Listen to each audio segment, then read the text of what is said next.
NC State did win the toss and deferred. So it'll be Colin Smith to put his toe into the football.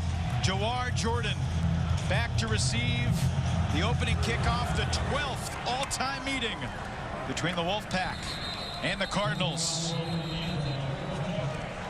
So Malik Cunningham not making his 48th career start. Instead, it's the second career start for, I think you can call him the college journeyman, Brock Doman, at his 5th different school. But he's played pretty well, Roddy, when he's had a chance. Yeah, that may be kind to call him a journeyman, but he has played well. He started against UVA earlier this year, threw for a touchdown, 2 interceptions. The thing that Brock Doman's going to be asked to do is not turn the ball over and let that defense go to work and create turnovers on the other side. Last 3 quarters of that game in Charlottesville for Brock Doman was really the turning point of this Louisville season, as they arrive with 6 wins, looking for 7 today, and a big gash of a gain for Jawhar Jordan up the middle. 11 yards before Isaiah Moore brings him down. How about the start for this Louisville offense? The right side of that offensive line just washes everybody down. And Jalen Scott, who's playing that will linebacker spot in place of Peyton Wilson, who is out today, gets washed down with him. Huggins Bruce taken down for a substantial loss. They gained 11 on the first play. They lost 10 on the second play. Devin Boykin with a huge TFL. Yeah, Isaiah Moore in there as well. Watch one to the left of your screen. He's going to shoot through. He and Devin Boykin combining in the backfield there to create a second and very long. You mentioned Peyton Wilson. He suffered a sprained ankle in practice on Thursday. So no Wilson today for the Wolfpack as Jordan gains a couple. It'll be 3rd and long here for Louisville. They had their 4-game winning streak snapped last Saturday at Clemson. But Scott Satterfield still thought his team played pretty well. Yeah, certainly when you lose your starting quarterback during that game, it becomes more of an uphill climb. But they created turnovers on defense and gave that offense a chance. That's something that they have to avoid on this 3rd and long. Officially no gain, so back on the ground. Jordan across the 35, but basically just gains back to 10. That Huggins Bruce loss. Jakeem Harris makes the stop, and we will have the first punt of the day. And kicking's going to be interesting today, both because of the temperature, but even more so because of the breeze. Yeah, if you saw College Game Day today, I thought Pat McAfee did a great job explaining how hard the leather gets on the outside of the football when you're punting. Thayer Thomas standing at his own 28. It's a short kick, and Louisville will down it around the 37. 26-yard punt for the Aussie Mark Vassett. And look, we're told we might see Ben Finley today as well. But Jack Chambers, the Charleston Southern transfer, expected to get the start. He's an old dude. He's been around college football for a while. He's 25 years old. Old enough to rent a car. It probably helps out a lot of his teammates in that way. But Jack Chambers started a couple of games for NC State this season. The Syracuse game, Virginia Tech game. He's an older, mature guy. He's got to just manage it today. Quick pass to Houston. He drops it. It was close to being a lateral. Houston was ready to pounce, but the officials blow it incomplete. Let's check out our Hardy's star to watch. Talked about Drake Thomas in the open. His brother is a star on the other side of the ball. He certainly is. He's closing in on that NC State touchdown record. I don't think he's going to catch big game Torrey Holt, but the fact that he's mentioned in the same breath in the record books is quite an accomplishment. He's fantastic in the slot, has been the favorite receiver the last 3 games. 5 wideouts here for Chambers. Pressure coming from the edge. Monty Montgomery with a sack.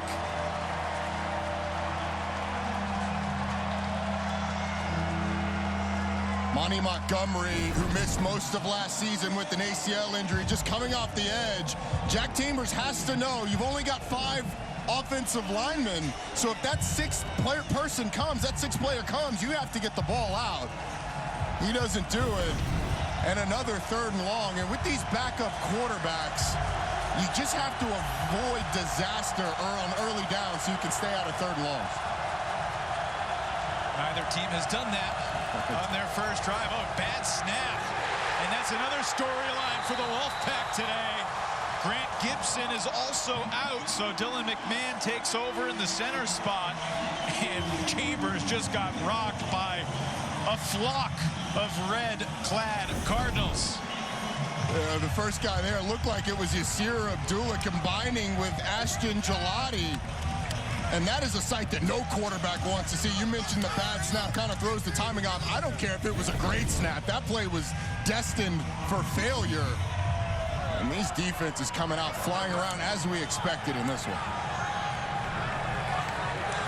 Caden Noonkester will do the punting, took over that role the Wake Forest game a couple weeks ago.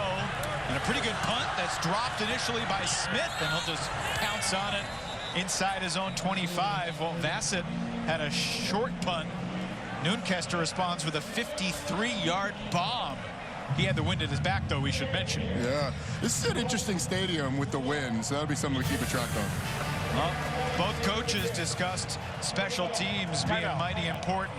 Holding was called, so this is going to send Louisville even further back deep into their own territory for the second drive for Brock Doman. The junior from Colorado Springs retakes the field with Louisville offense after the break. There will always be bumps in the road. One first down for the Louisville Cardinals on their first drive, but then a punt. The Wolfpack go 3 and out. We've played 3 minutes and 44 seconds. Each team has got a shot. Brock Doman set to retake the field in just a moment. We'll take a look at the impact players brought to you by your local Toyota dealers. Yeah, and for Louisville on offense, it's Tyler Hudson, their leading receiver. You saw what he did last week against Clemson. I think his ability to catch the ball in contested catch situations have been fantastic. And then Rebecca highlighted Drake Thomas in the open. To me, he's the best defensive player in the league. He has been fantastic this season. Versatile, can rush the passer, physical. Is really the heart and soul of that NC State defense. How does his responsibility at all change or burden change without Peyton Wilson out there too? It doesn't really. I mean, he may have to make a couple more plays, but his job's the same. Doman's throw a little bit high and incomplete. Intended for the aforementioned Tyler Hudson, who had 11 grabs last week. He's got 57 catches on the season. The transfer from Central Arkansas, who was an FCS All-American. And it's not just the catches. Target-wise, he has 87 targets on the season. The next closest Cardinal, 41. That's Amari Huggins-Bruce. You're going to see number 0, the ball go his way a ton. That's why Tony Gibson said we will always know where number 0 is on the field. Across the 20-yard line, Maurice Turner, the true freshman from Georgia, brought down by Cyrus Fagan. It'll be third down.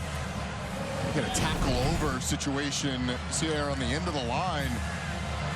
It's an extra offensive lineman. Drake Thomas tries to go inside. He just gets hooked by Renato Brown. A really nice run on second down to set up a third and much more manageable. These are the types of third downs the offensive coordinators are comfortable with. What will Scott Satterfield and Lance Taylor's offense have on 3rd and 3? Doman completes it across the 30. Marshawn Ford with a catch for the 35th consecutive game. Moves the chains. So nice job by Brock Doman and a good play design by Lance Taylor and Scott Satterfield on that Louisville side. You get an out to the field that pulls the flat defender. Marshawn Ford just sits in the zone, and it's an easy pitch and catch. Although I guess nothing's an easy pitch and catch when it's 30-something degrees. And windy. Fresh defensive line in for NC State. The freshman Turner again to the sideline, pushed out by Isaiah Moore. You know, this Louisville offensive line coming into the season, we kind of thought this offensive line was going to be one of, if not the best in the league. And they didn't play like that early on. But over the course of the year, they have gotten better and better and better. And this is a really stout front seven for NC State. But so far, the offensive line's been able to create some holes. On 2nd and 7, back to Turner. And it's 3rd and short. And Evan, you can kind of see with the cutbacks, the tackle over stuff that Louisville has done, They're trying to mess with the gaps and reads of NC State. On that one, everything looks like it's zone going to left, but it looked like a design cutback using the aggressiveness of that defense against them. Now Louisville taking their time on this 3rd and 1. Isaac Martin, Francis Sherman, a couple extra tight ends into the game for this bunch formation. Huggins, Bruce in motion. The give to Jordan. He's hitting the backfield. Tanner Ingle got the penetration. It's 4th down. Tanner Ingles is like a heat-seeking missile coming out of defensive backfield. You'll see him with his nose around the line of scrimmage consistently in this game. And usually in this situation, I would say you go for it, but the way this game is going to be played is going to be won by defense and special teams. So I actually agree with Scott Satterfield early in this one, not going for it and punting it away. I'm with you. It feels like a field position game, and you don't want to give Christopher Dunn an opportunity. And that Louisville defense has been so hot creating turnovers.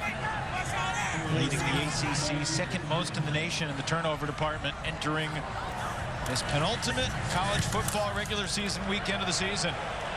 That kick boomed over Thayer Thomas's head inside the 20. Bounces around the 15, down at the 16. Much better punt that time for the Aussie. 44 yards for Vassett. 7 minutes gone. Well, one of the top tackle for lossers in the entire conference. One of the leaders in the conference in tackles for loss. His explosiveness has been big. Forced 2 fumbles last week at Clemson. Chambers keeps it himself and bursts across the 20, picks up 7 or 8 before Momo Sonogo, a leading tackler for the Cardinals, brings him down. Yeah, with Jack Chambers in the game this year, it's been a tough go through the air for NC State, but you can even out the numbers in the box by doing this every once in a while. You saw on the back part of it, Benjamin Perry not accounting for the quarterback. You can take him out of that run support by doing that a couple times. Now he has to account for it. Chambers' 3rd start for NC State. Played 32 games at the FCS level, and he gets nearly body slammed by Jarvis Brownlee there. They're going to give him the 1st down, though. It's the first down of the day for NC State. Yeah, I'm not quite sure if that was a broken play or a designed play-action draw. Because you saw the fake. Chambers looked like he was looking for a receiver out in the flat, but it could have been part of the play design. Either way, big 1st down for NC State. Chambers' 1st start at Syracuse and his 2nd against Virginia Tech, replaced by the freshman M.J. Morris that game. Another wide left snap. Give up the middle into the fierce defensive front. Michael Allen, this true freshman running back, playing his 5th game of the season today, Roddy. There was maybe a little speculation. Would he redshirt? No, he's out there, and the red shirt is burned. Yeah, he is. But you mentioned the snaps a couple of times, and that's because, as you alluded to, Grant Gibson, the starting center, who's been a stalwart for this team, not playing today. Dylan McMahon slides over to center. And then Nicole, we've had a couple of errant snaps. To the air, Chambers completes it. It'll be about a yard short of the 1st down. Thomas makes his 1st catch as we check in on the sidelines with Rebecca. I talked with Isaiah Moore this week, who is the roommate of Grant Gibson. He told me he's the most positive person you will ever meet. I get frustrated sometimes because he's so nice, and anytime I walk in the door and I'm frustrated at something, Grant doesn't let me be frustrated for long. He's a roommate and more like a brother to me, and he's just all the positive energy on the field. He'll be missed today for sure. Yeah, made his 46th consecutive start last Saturday. Wolfpack, unfortunately, do not expect him back this season. And look, you can see every single Cardinal defender is within 5 yards of the ball. Those safeties were creeping around that 40-yard line, not respecting anything deep from this Louisville offense on that 3rd and short. What will the conversation be like on the sidelines after the timeout? It's a great question. Let's try and figure out how to get this 1st down. That'll be the biggest thing, because moving the chain is going to be a task for both offenses here today. These little cups would. It was 3rd and 2 for Dave Doran's Wolfpack, but the officials just announced that before the timeout call, Louisville has been penalized for too many men on the field, so that's a free 1st down. It looked like there were a bunch of guys creeping around the line of scrimmage. Turns out there were more than are allowed. So NC State gets the first down, as you mentioned. Early mistake for the Louisville sideline and defense. Yasir Abdullah. It's a heck of a season. Bill Tough brought to you by Wrangler. He certainly has. I mean, this is a guy who has made his impact felt. He's one of the best athletes in the league, a former sprinter, ran a 10.5 in the 100 meters, was a wide receiver in high school. He's a great pass rusher off the edge. He's had a nose for the football, causing turnovers, and he's even snagged a couple of interceptions this year. So he's been able to really be a driving force for this Louisville defense that has just been on an absolute tear when it comes to creating turnovers. So many guys you say this about when you add in the COVID year, but today it's his 59th career college football game. It's incredible. You know, I played in a bunch of games in college, but the fact that guys are nearing 60 is just, it's incredible. All right, first down. The freshman Allen up the middle for 5 tough yards. In talking to both of these offensive coordinators, and Tim Beck in particular, you know, there was some quiet confidence about what Jack Chambers could bring them from a leadership standpoint, but you could tell he wants this to be a zone run, try and find a seam, run the football type game, and one where first and second downs are so important. Cardinals with about 9 in the box. And the Wolfpack find a hole. Michael Allen with a huge gash play for NC State. Griffin brings him down after 31, but hang on a second. There's a yellow flag on the field.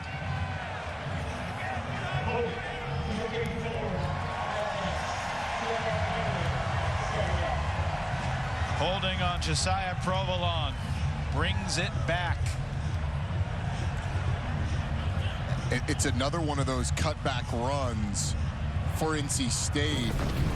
And Provolone, to the bottom of your screen, just gets up to the second level, grabs the shoulder pad of Josh Minkins, and allows Michael Allen out the back door.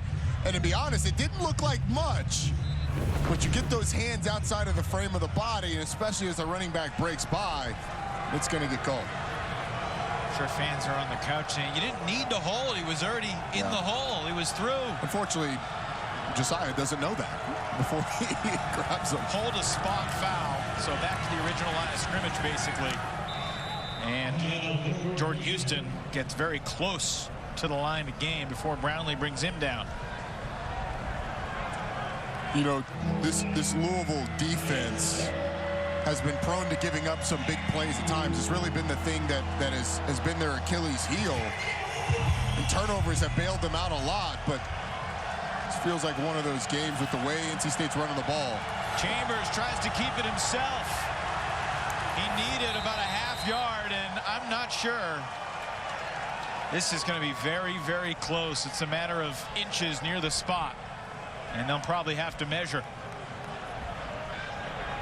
No, first down. Stuart Mullins, the referee today, saw it all the way.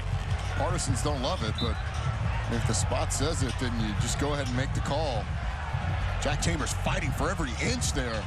Really nice play by the quarterback, and it takes a lot of toughness to bang it in there with the big guys on the quarterback's knee. Still on their own side of the field, Rodney, but this is the 9th play of the drive.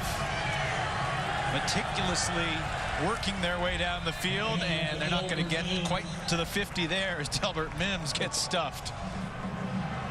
Yeah, if you can get, if you're NC State, now that you're getting across midfield, here's the situations where you would expect for them to take a shot. I don't think on a 2nd and long you're going to do it, but if you're NC State, excuse me, if you're Louisville, on defense, you are alert to that on any subsequent first downs.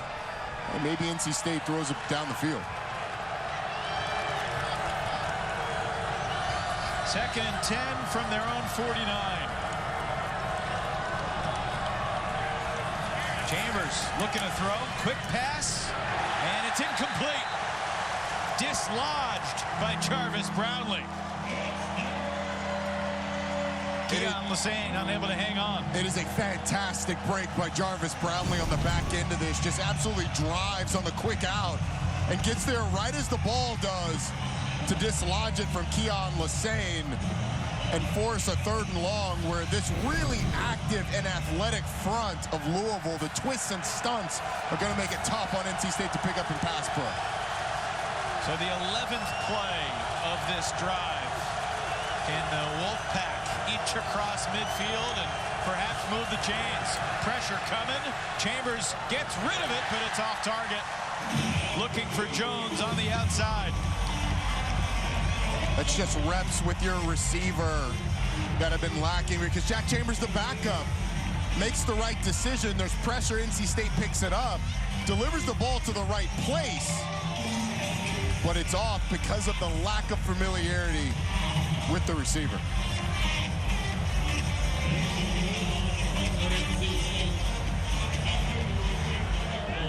Noonkester back out there.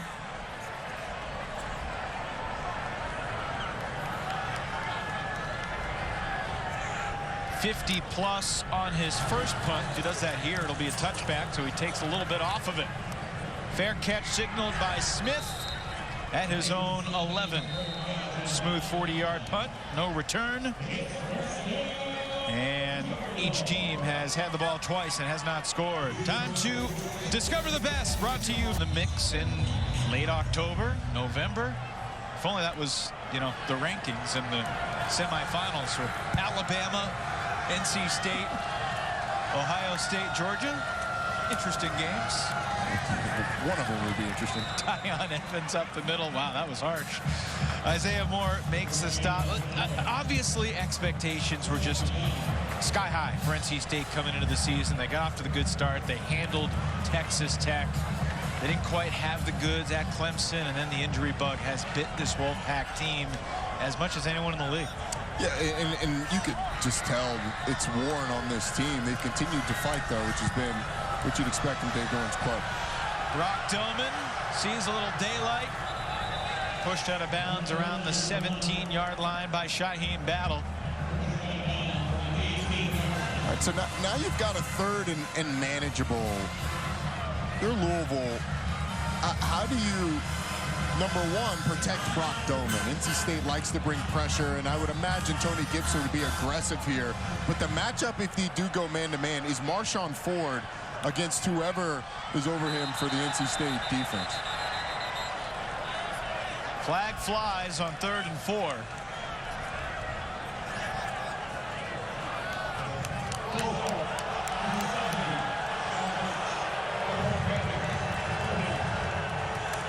The senior left tackle Trevor Reed makes it 3rd and long.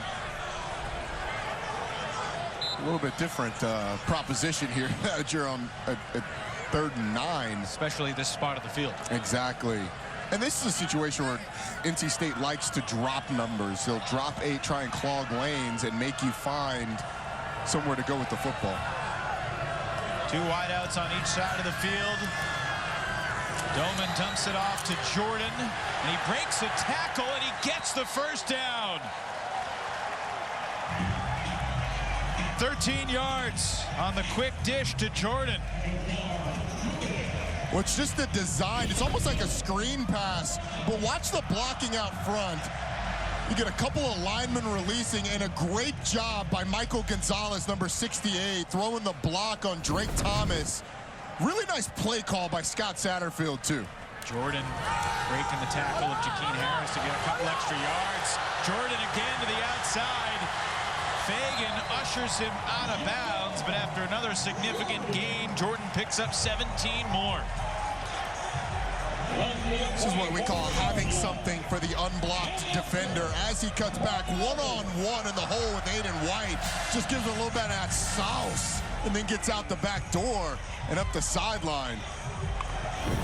He's running back coach. There's a battle of backup quarterbacks today, and the numbers sort of bear that out through one, right? Yeah, it's like that Spider-Man meme where they're pointing at each other. Like, that's what those two offenses are doing. Almost exactly the same. Oh, the production has been different. Louisville been able to move the ball a little bit more than the Wolfpack on the other side. Cardinals about 5.5 yards per play compared to the Wolfpack, just 2 yards per play. We begin the second quarter on the ground with Tyon Evans. Short gain before Davin Vann brings him down. Let's get you our Ford keys to the game. Brought to you by your local Ford dealer. What you got today, Roddy? For NC State, you got to win the defense and the special teams. Dave Doran said it's going to be a big special teams game for us. In pregame, you asked me, what about the offense, Roddy? And offense, just do the best you can. Defense for Louisville has to keep that turnover trend rolling. Pressure from Isaiah Moore. Doman throws it away. Have an argument for grounding there. There was no receiver. There's times where most of the time you don't see that. Like, they chalk it up to a miscommunication between the receiver and the quarterback, which would make it unintentional grounding. Right. The intentional part of it, I think, saved Brock Doman there, because there was, as you said, no receiver in the area. Louisville 2 of 4 on third down so far.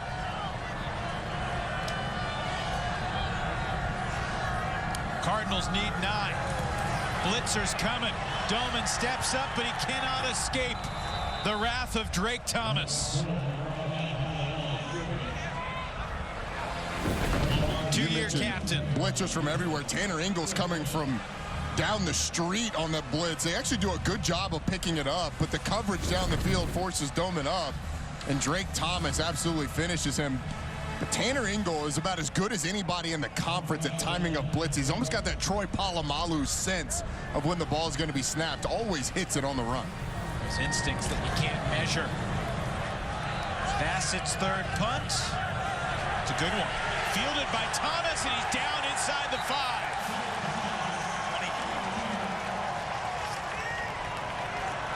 Tremendous coverage by KJ Cloyd. 52-yard punt, and NC State backed up. Today could be a day where we have a score of 2-0 in the second quarter. You never know. Louisville defense yet, but they've gotten into the backfield early and often to disrupt the NC State timing. They have been incredibly aggressive. Monty Montgomery with the first sack. Ashton Gelati on that one. They've been getting after Jack Chambers at quarterback, and now that NC State's backed up, I would expect this Louisville defense to pin their ears back and continue the aggressive play so far. And let's not forget, Dylan McMahon at center. We've had a couple of snaps a little off the mark, so I'm going to keep an eye on now that they're backed up. Quarterback change for NC State. Ben Finley is in the shotgun, standing in the end zone. He'll give to Jordan Houston, who's out across the 5. Gets a little bit of breathing room. Finley hasn't played in a game since the Carolina game 2 years ago, when he had a couple good drives, flashed in the pan, and then turned it over a bunch. Yeah, some spot duty previously in his career, but a guy who can absolutely spin it. Interesting that they would make that move in this situation. I mean, we saw Clemson go to Cade Klubnik a few weeks ago, backed up. That ended poorly for them, and with the turnover issues, concerns that they have with Ben Finley, a little surprised to see him in this situation backed up. But if you're NC State, do you take a shot here with Louisville being aggressive? It's throwing into the wind or handing off. Houston out across the 10. Momo Sanogo with another stop. They will spot that one just shy of the marker. 3rd and 1.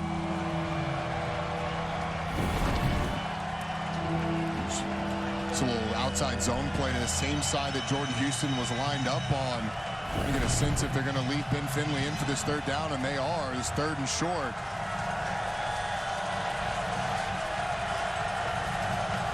Cedric Sebro in motion on the right side of the line.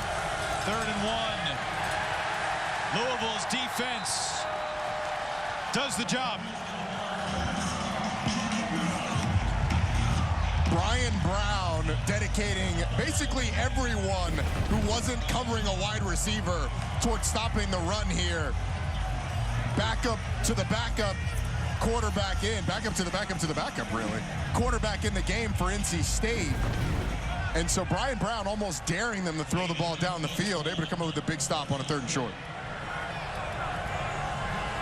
Noonkester's first 2 punts were 53 and 40. Standing in his own end zone.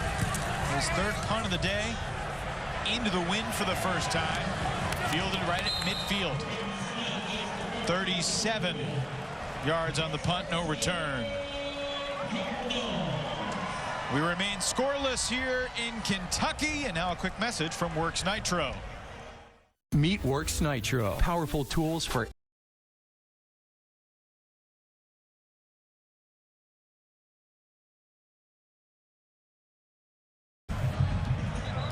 Louisville Cardinals honored a bunch of seniors before the game today. Always an emotional day. You always remember your senior day for forever, right?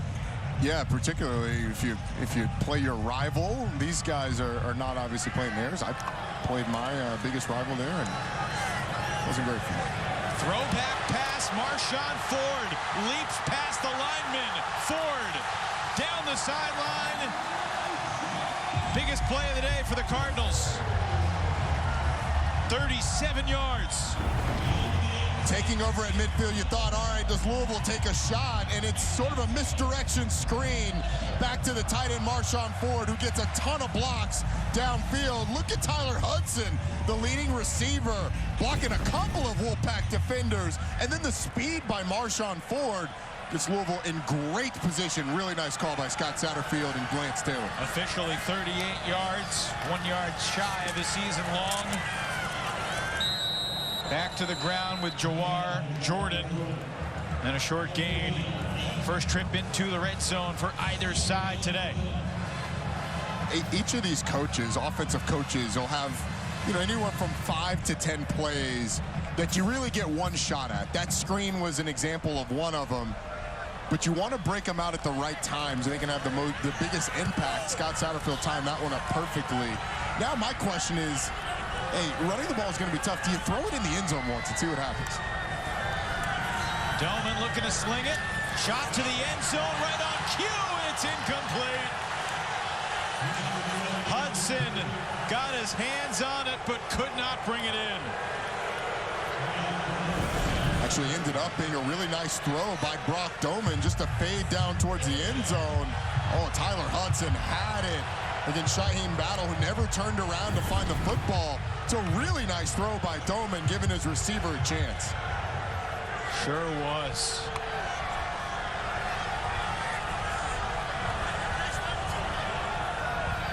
Josh Harris, the big nose tackle from Roxborough, North Carolina, into the game for NC State on 3rd and 10.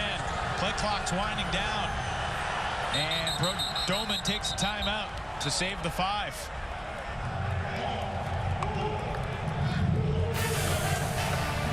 We will take it as well with 10:17 left in the second quarter. 3rd down, Cardinals knocking on the door. This the biggest bounce of the summer. only at Works. Louisville band on senior day here at Cardinal Stadium, looking on as the offense has a 3rd and 10 inside the red zone for Brock Doman, just making his 2nd career start. He's traveled more than Odysseus did in the Odyssey. For more on that, Rebecca Fiorentino has the story.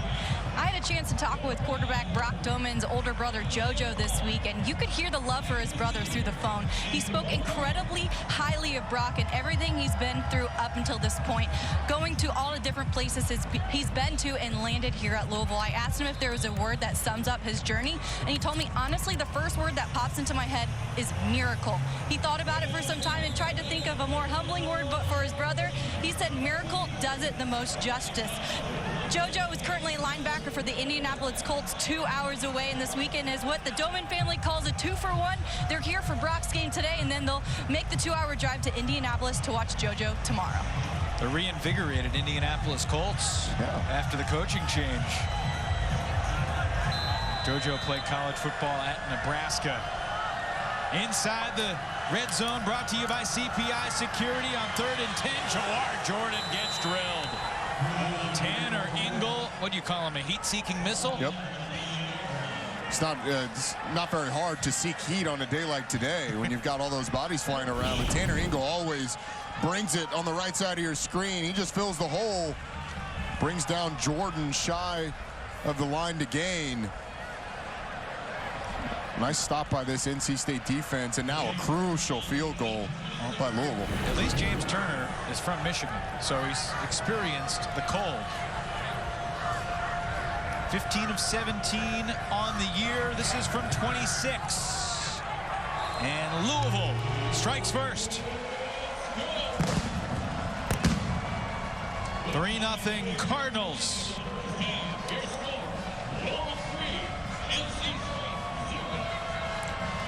And we talked about the special teams field position. That drive was set up by the great field position that started with a punt. Yep. Tackling Thayer Thomas inside the 5-yard line. Then you get a punt on the other side. You take over at the 50.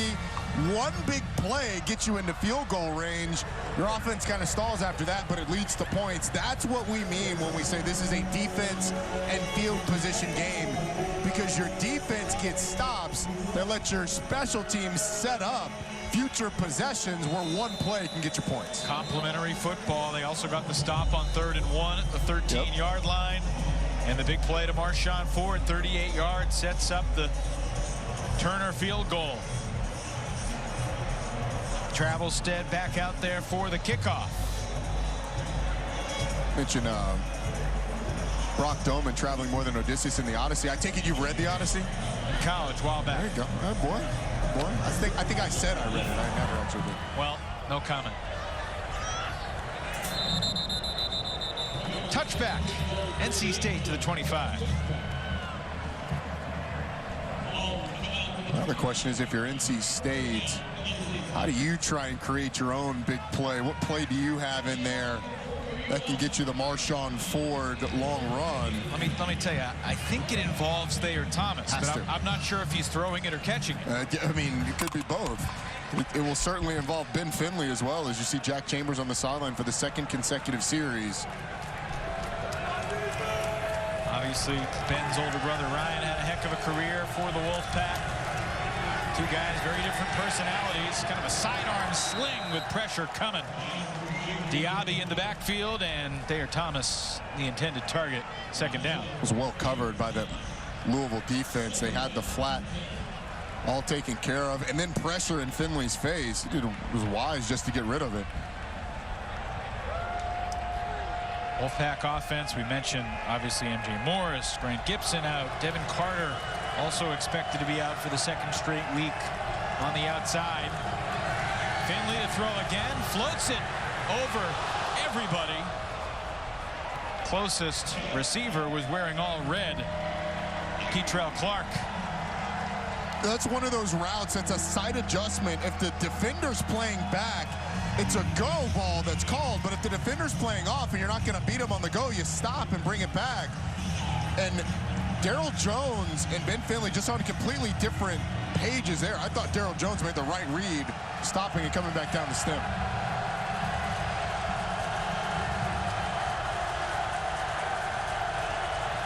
Dylan McMahon snapping to Ben Finley here at Louisville. And on 3rd down, a flag flies. Not sure Jarvis Brownlee needed to be that aggressive. Looking for Terrell Timmons. We'll check the marker. Pass interference. Number 12, defense. 15-yard penalty and an automatic. 1st down. Tim Beck told us yesterday there's going to be times where we just have to throw it down the field and hope for pass interference. You're right. Jarvis Brownlee probably doesn't need to be that aggressive on the receiver. That had no chance. I mean, he had no chance. I think Terrell Timmons did a nice job of selling it as well. I don't think the contact was all that egregious, but it's a mistake by Brownlee. Jack Chambers is back in, and they give us to Julian Gray, who's got some speed around the edge. Close to midfield, will be shoved out right around the 47. Wolfpack's own 47. Receiver in the backfield, a little midline zone read, and Gray goes around the edge for a nice 1st down. Thayer Thomas is on the sideline for the 2nd down and 3. Give to Michael Allen. Pretty well covered by Brownlee. And it'll be 3rd and short again. It's a big play midway through the second quarter. Feels like all these plays are massive. Like if a team has a negative play, it almost derails the entire drive. And we're going to consistently see these 3rd and shorts because these teams are going to be patient running the football. Something that both teams talked to us about this week. Wolfpack a week ago against Boston College was 2 for 12 on 3rd downs. 1 for 4 so far today. They need midfield. It's all about the spot. And judging from the foot of the line judge, it's a 1st down.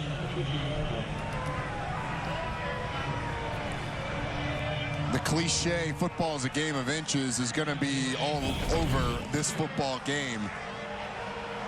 And Ben Finley's coming back in after this 1st down run. Yeah, it looks like that initial surge, it appears that he did get across midfield, and it was close enough. That was a bad angle. I thought the ball was across. I thought it was near the eye of the Cardinal. Wolfpack are not in Louisville territory yet. Now they are.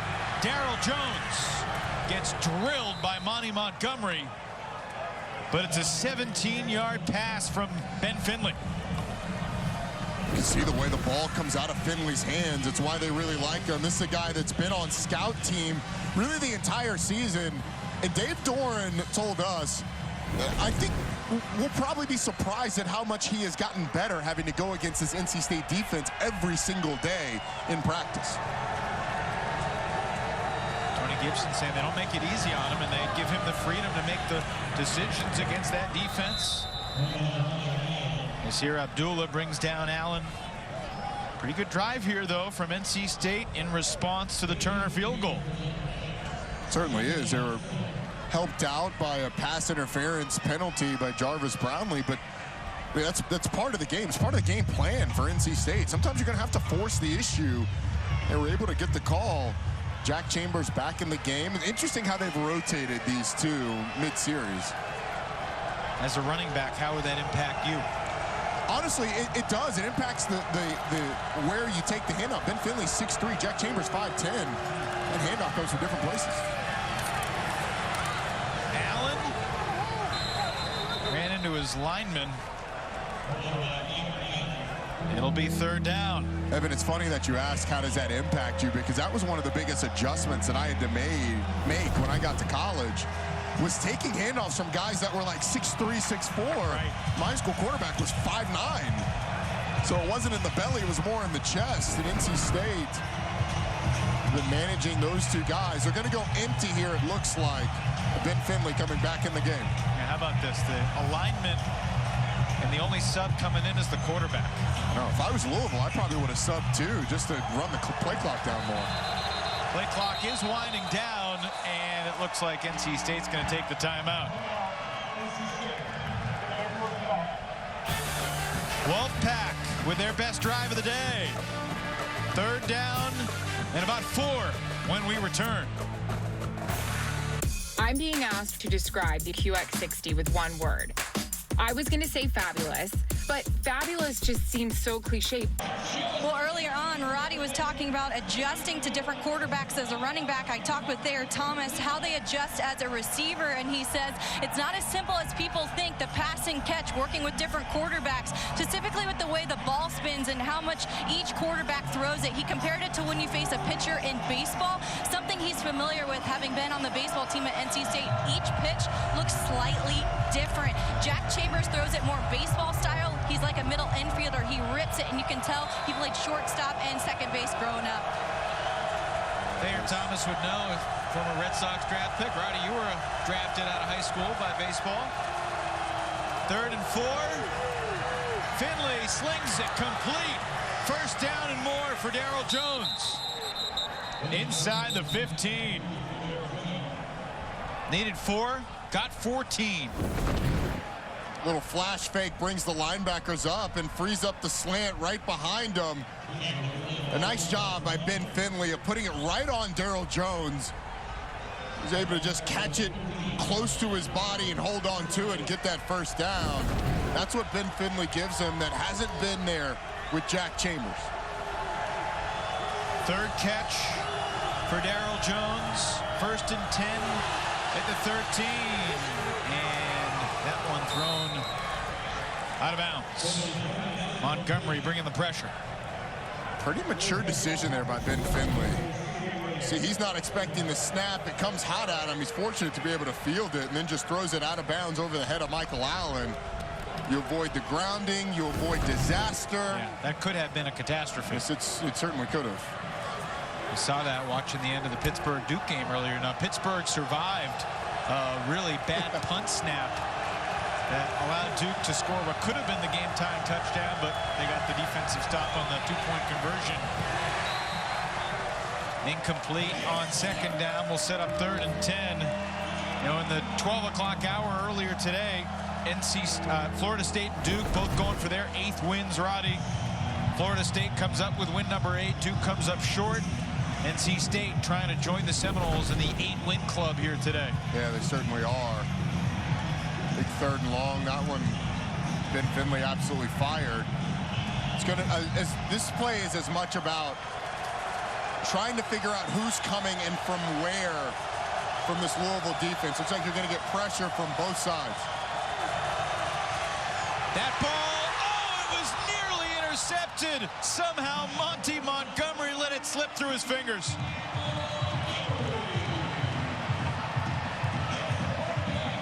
I think Dave Doran's heart just skipped a beat on the sideline. Absolutely did. Monty Montgomery's going to be on the left side, and he does the hard part. He gets in the passing lane, he bats the ball down. All he has to do is grasp it, and that's where it all went wrong for him. Started to take off before he had it in his hands. Now you bring out the always reliable Chris Dunn. He's having a historically strong season, kicking the ball into the wind from 30. And Dunn drills it. His 21st make in 21 tries this season. 3 apiece late in the first half. It won't at me. Who do you think has the best defensive unit in the league? It's a great question, because statistically Florida State is up there. Clemson and NC State are actually a little bit further down when you look at total numbers. I would say it's, you know, that's a great question. Well, which numbers are you talking about? Because NC State's allowed the fewest points. Right, but if you look at total defense and yards per play, NC State a little bit further down. Yikes. Jawhar Jordan didn't field it immediately, but then finds a hole. Oh my goodness, Jawhar Jordan gets around the edge past Colin Smith, and from his own 2-yard line, he goes 98 yards.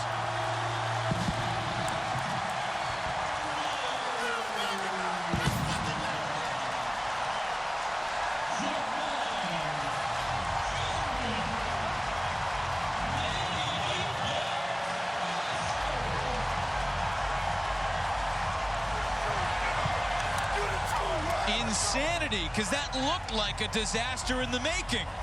It looked like Louisville was in a position to get tackled inside the 5-yard line, but it's one of those classic cases of, because everything is out of rhythm, you get a couple of guys out of their lanes on the kickoff team, and then just speed of Jawhar Jordan was fully on display there. Turner on for the extra point. And it's 10-3. A special teams spark from the former Syracuse back. We knew the speed was there when he got to Louisville. Lets this bounce. It's kind of one of the cardinal sins for a returner. You don't want to let those... Yeah, no pun intended. No pun intended, because it certainly ended up being much more glorious than it was sinful. Makes the kicker miss, and then just outruns the rest of the kickoff team up the sideline and into the end zone for Jawhar Jordan. But when he first fielded this, I mean, the kickoff coverage team's down inside the 10-yard line. But once you break that first line of defense, it was him and the kicker. And it was game blouses on that one. You saw the hole that he just sliced through, and then the breakaway speed to finish the job. 98 yards. And what did Dave Doran say to us yesterday? The special teams are going to be huge in this one. So they had to play really well. And it's been one of the best special teams units as a whole in the entire country this season. Obviously what Christopher Dunn has done kicking field goals, but in terms of coverage, they have been fantastic this season. But it cost them in a game where this was really a focus.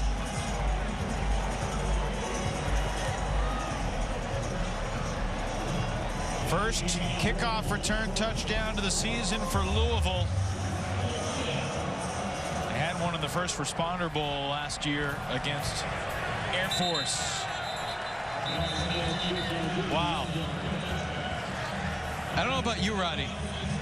It counts for 7 on the scoreboard, but it feels like it counts for more with the pace of this game. Yeah, it does. You know, the big plays have been hard to come by for both teams. You see NC State continuing to go with Ben Finley because the ceiling is higher with the redshirt freshman. But you talk about wind in the sails of a team. The touchdowns are going to be hard to come by here today.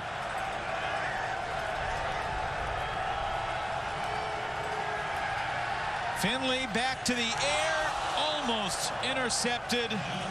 Testing Jarvis Brownlee, nearly at his peril.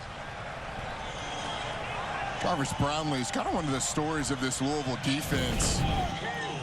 Keitrell Clark on the other side has been a fantastic corner for Louisville, but they were looking for somebody on the other side to elevate their game, and Brownlee transferred him from Florida State, had an up-and-down career for the Seminoles, but has really rehabbed his mentality and his confidence.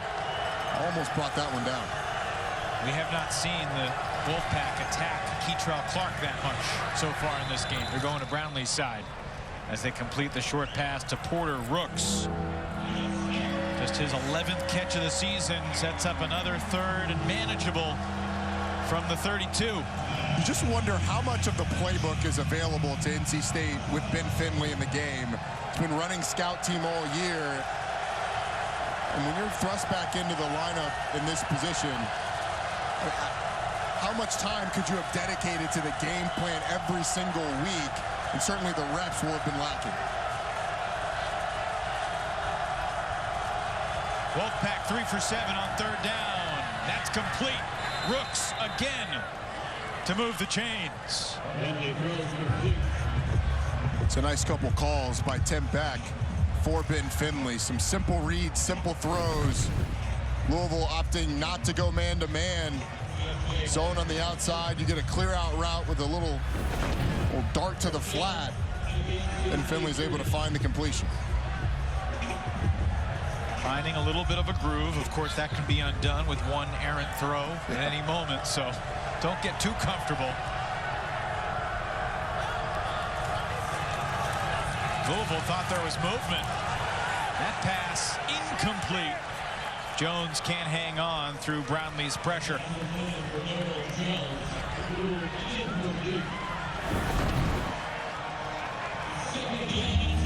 Some pressure in the face of Ben Finley, and the tip by Monty Montgomery. He's been all over the place today. You know, Rebecca spotlighted Momo Sanogo in the open, and he has been fantastic. But Monty Montgomery a couple years ago was as explosive and disruptive as any linebacker in the entire conference. Cardinals have enjoyed getting them back on the field, back in the swing. This Louisville defense has come a long way this season. Complete on second down to Houston out of the backfield. True freshman linebacker Popeye Williams helped to usher him out of bounds. Third down again for NC State's O.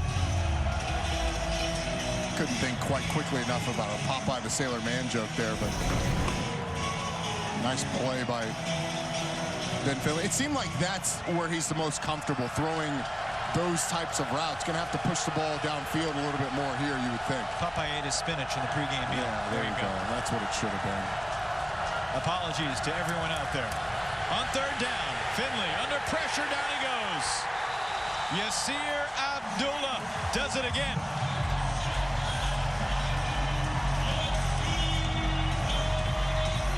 It's the coverage of Louisville that takes away the first read of Ben Finley.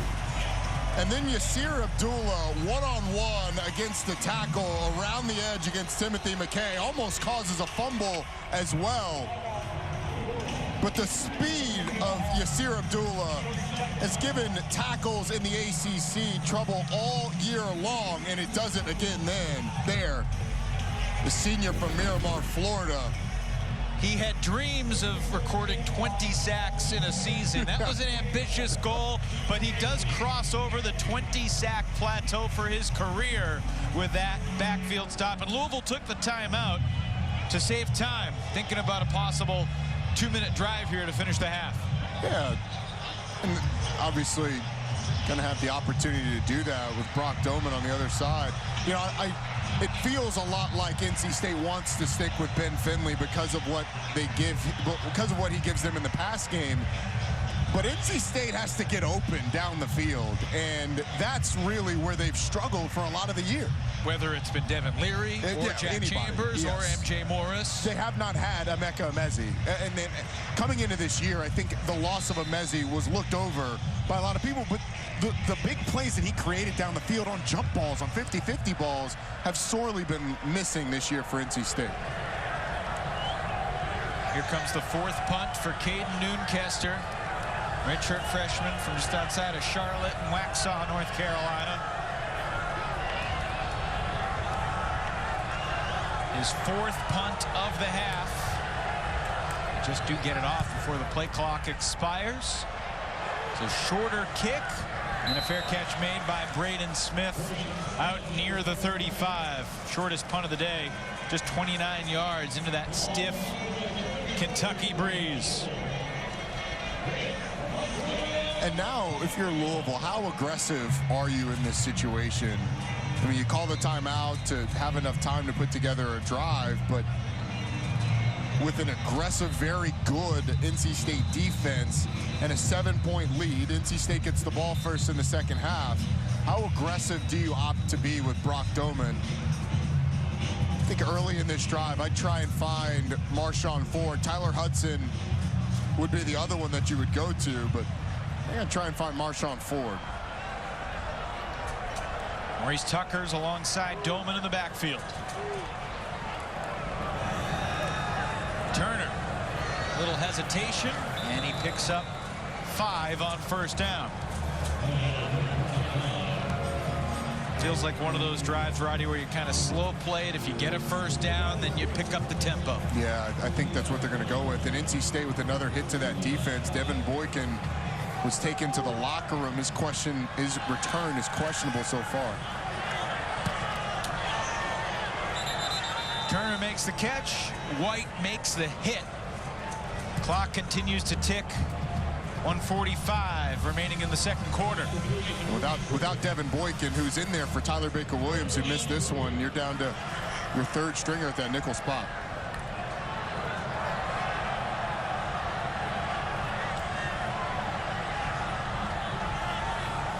Third and short.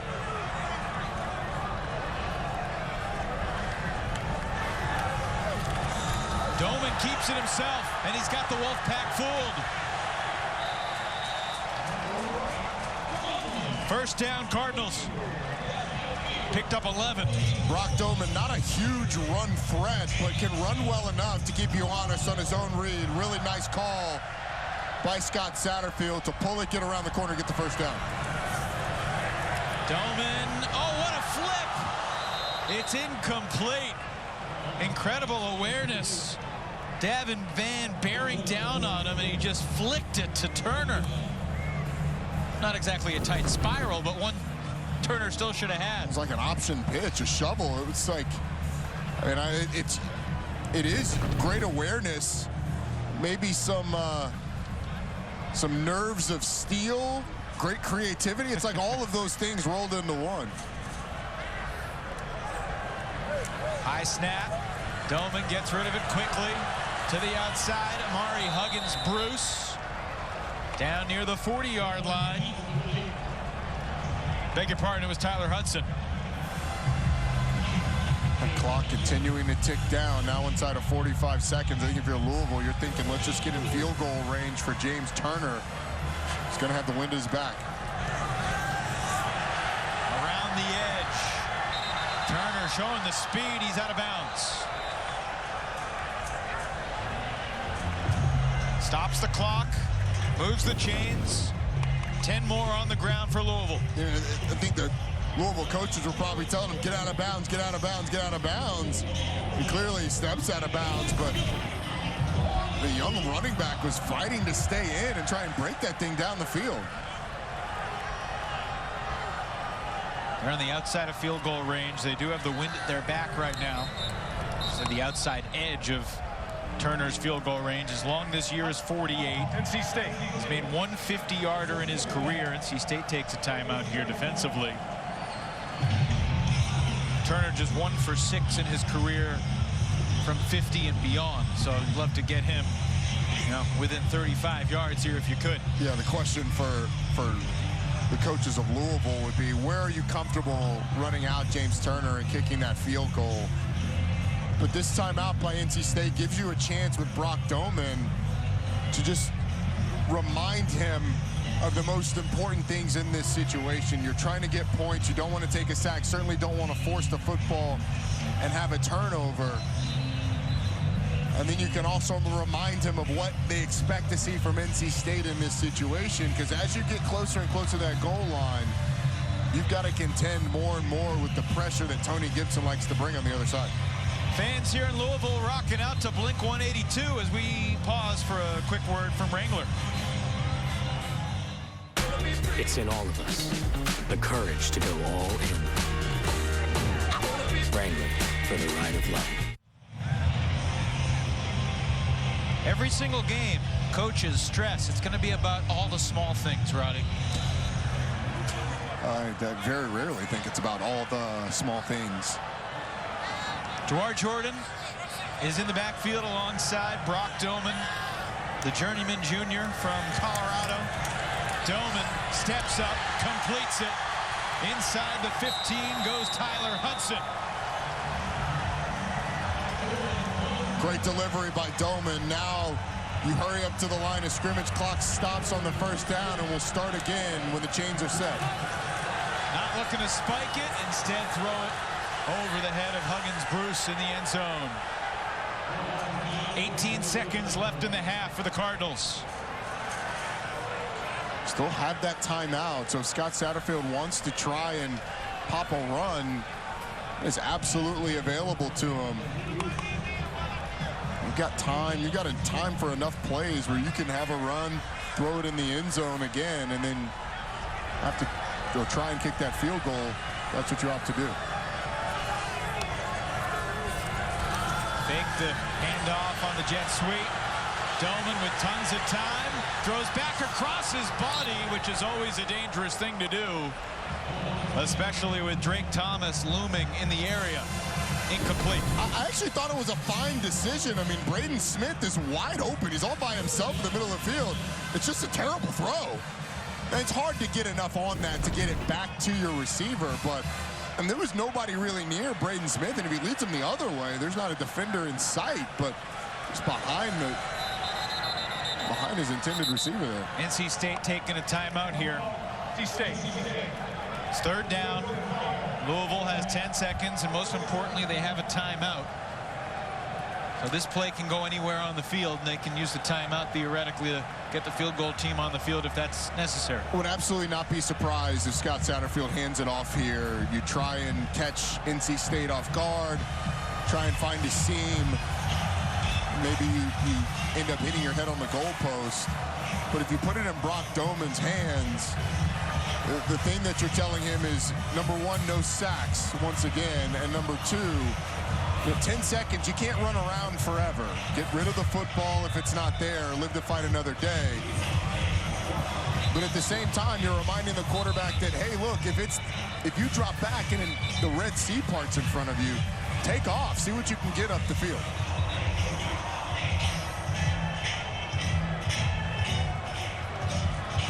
Well, the big play of the half, obviously, the 98-yard kickoff return by Jawhar Jordan. He's also leading the Cardinals in rushing yards. 7 carries, 42 yards for Jordan. And he's alongside Doman in the backfield here. from the Wolfpack 13. 10 seconds in the half. Quarterback draw. Doman to the 10, to the 5. Timeout Louisville. With 3 seconds left. And you don't dare go for it here, right? No. You're kicking the field goal. I mean, points are always at a premium, but points are like a precious metal here today that you are mining for like it's Ethereum or Bitcoin. Unobtainium. Yeah. I don't even know what that one is. Did you just make that up? Another creative writer made it up, I believe. It was the element in Avatar. Oh, yeah, okay, there you go. The vibranium, since we're just going with made-up elements. I like it. James Turner, you got in a position where it's basically a chip shot field goal here. And it's a nice 2-minute drive, well managed by Scott Satterfield, calling the timeout when NC State had the football. You get the ball back. Brock Doman doing a nice job of driving them down the field. Good call on a 3rd down on a zone read by Scott Satterfield, and this Louisville team's in position to go up by 10. So it'll be Turner. Shea Kochav handling the hold, and the kick is through. So Turner from 22 extends the Louisville lead on the final play of the first half. Certainly a defensive struggle. NC State moved the ball with Ben Finley a little bit. He went 5 for 12 for 48 yards passing. NC State did get the field goal, but Louisville, courtesy of Jawhar, is going to get congratulated. Ultimately, there's a teaching point, not letting the ball hit the ground, but you turn it into a touchdown like that, and you get a little bit of grace from the coaching staff. NC State will receive to start this 3rd quarter. Wonder if we'll see Ben Finley come out initially. Julian Gray from inside his 5, trying to replicate the Jawhar Jordan return. Comes about 60 yards short. Brownlee pushes him out of bounds. Let's go down to Rebecca Fiorentino on the sidelines with our Jimmy John sideline report. Well, I talked with head coach Dave Dorn about the first half, and he said it's a tough day to throw. Both quarterbacks are going to have to play. He wants to use Ben's arm. Defensively, they're bringing a lot of pressure, but a couple opportunities in the red zone they need to stop, and they're going to need to eliminate the big plays. That kickoff return cannot happen. Yep, that's a pretty good summation from Dave Doran. Finishing off his first decade as the leader of this NC State program. Jack Chambers is on the field to start the second half, and if he forgot what Monty Montgomery felt like, they quickly get reacquainted. So a lot of people want to forget what a tackle from Monty Montgomery feels like. You know, it was interesting what Scott Satterfield said to Rebecca going in at halftime. He talked about the direction that they were going and where they would be aggressive. NC State is decided to go towards the tougher direction to throw the football to start, so that they're going to be going the favorable direction there at the end. Very interesting to see how they manage it. It's the same direction NC State was going in the second quarter. That's complete, just the second completion for Chambers. And Michael Allen gets it near the 40. It'll be 3rd down and 4. You're going to see a lot of these types of passes from NC State, both with Jack Chambers in the game and while they're going against the wind. So we go with on 3rd and short. 4 for 9 on 3rd down in the first half. Chambers with a hard count there, trying to get Louisville to jump early. Watch Jack Chambers' legs here. Some sort of quarterback draw or zone read. He's going to throw. And he short-armed it. Looking for Thomas. Incomplete. 4th down. Saw Ben Finley complete passes like this late in that first half. Clear out route on the outside there. Thomas just a short out. Ball gets away pretty easily. Jack Chambers tried to sell it a little bit. Oh, he hit me. I'm going down. No flag. Okay. Well, the World Cup is starting tomorrow, so maybe a week from now, after watching the World Cup for a week, it'd be slightly more embellished. Well, the NBA has started a while ago, and you get a lot of that there, too. Braden Smith standing at his own 20. 5th punt of the day for Caden Noonkester, and what a hit! No flag, at least initially.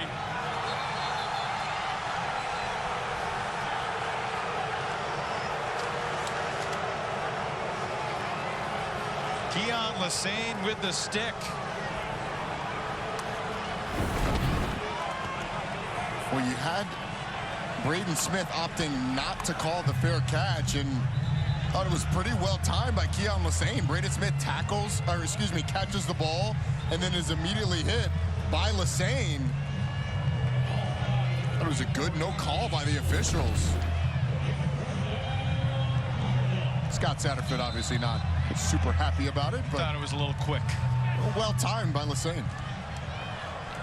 100 seconds into this second half. And Brock Doman, after he threw 13 passes, completed 7 of them. 79 yards passing, lots of time, throws it away. Doman has, for the most part, made the smart decisions for Scott Satterfield's offense. Yeah, he has. He's managed it well. They've been able to run the ball a decent amount. He's used his legs some too. And it's really been the complementary football. That first field goal was assisted by a great defensive stop, have pinning NC State back deep, which forced them to have great field position. On 2nd down, Doman completes it to the outside. Tyler Hudson with a gain of 8. Good job of Tyler Hudson being on the same page as his quarterback, working back to the sideline when Brock Doman starts to roll out, giving him a lot of room to throw that football. And I think Doman, from a comfort standpoint, it does not seem like this one has been too much for him. I think that starting experience earlier in the year and the confidence that he's had through his journey has been evident today. When he first visited Louisville, he said, "I had the feeling this is heaven." After the long journey he has had through 4 previous stops. And on 3rd and short, a completion again to Hudson for the Cardinals' 1st down. It's a good delivery by Brock Doman. Good route combination, but Doman coming off the play action, fires it. And this is where Tyler Hudson has been so good. Those little slant in-breaking routes when the ball's away from his body. Such a good hands catcher for the guy who was a Walter Payton finalist at the FCS level last year. NC State's defensive front in the backfield. Drake Thomas leading the charge. Thomas has been a little quiet. But watch him on this one. Just, I mean, get off me through the hole. Absolutely envelops the running back. You know, I think he's more of a natural Mike linebacker, but his ability to play that Sam position to the strong side of the field so that Isaiah Moore can be on the field as well is invaluable for this defense. Quick pass from Doman. Well blocked and a hurdle. Hudson, then he's hit late. And if that's on the Louisville sideline, it's 15. Scott Satterfield is irate. 53 1/3 yards away. I think he should be irate away from the football. First off, the hurdle, the athleticism, and then Isaiah Moore. I mean, look, he starts his lunge before Tyler Hudson is out of bounds, and maybe that's what gets him off. But by the time he makes contact, Tyler Hudson's 2 yards out of bounds. A little surprised that we didn't see the flag thrown there. Just over 4 minutes gone here in this 3rd quarter. It's 3rd and 4.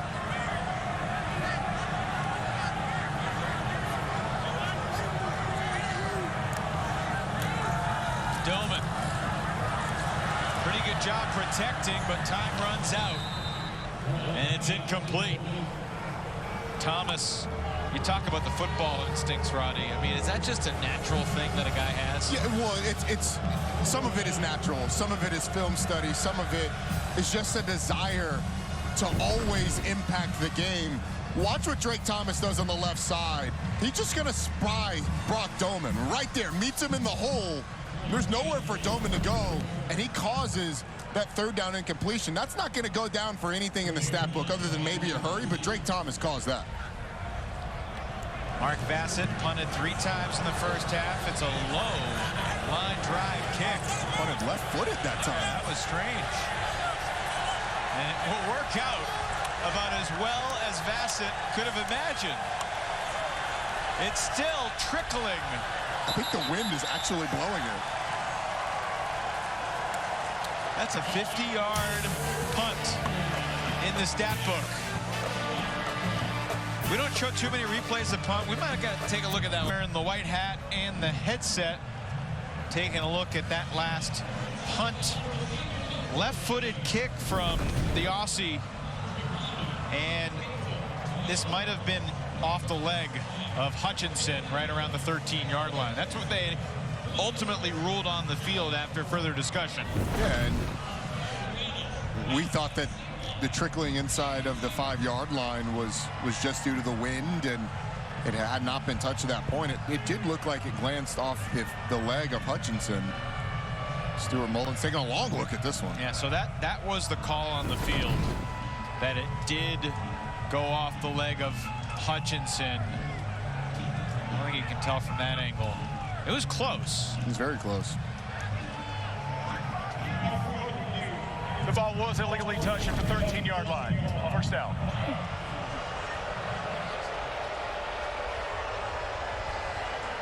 That's where NC State takes over, trailing by 10. Wonder why the fans were booing. They wanted the ball at the 3 instead of the 13. But it had already been spotted at the 13, so. Fan is short for fanatic. That's true. I think anytime a decision goes against your team, you are obligated to boo. It's true. Up the middle, Jordan Houston, like a bowling ball. Out to the 25-yard line, picks up a dozen. It's really been a tough year running the football for NC State, but it feels like if they're going to get anything going in this game, it's going to have to start on the ground, particularly while they're going towards the end of the field. That is harder to throw the football, the direction of field where it's harder to throw the football. A nice hole by the offensive line. Jordan Houston able to score through there. Longest run of the day for NC State. Longest play from scrimmage, only 14 yards. But there's another 12-yard gain to Darryl Jones. Finley back in for NC State at quarterback. And this unique platoon we're seeing for the Wolfpack signal caller. Finley's had some good balls. Yeah, what a catch, though, by Darryl Jones. I'm not sure that was one of them, but as soon as he flips his head around, tracks the football, and snags it. I mean, that's as good as it gets. Squeezed it in there. Finley stays in.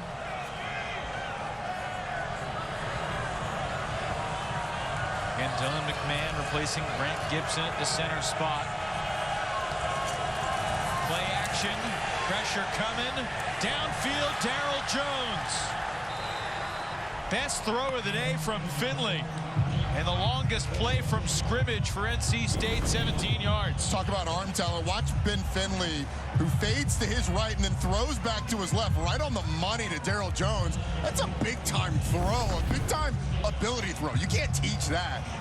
Your momentum going one way, the arm strength to throw it back the other on the money. How about the emergence of Darryl Jones in this one? 12, 12, and 17, the last 3 plays for NC State. And Houston with another good chunk.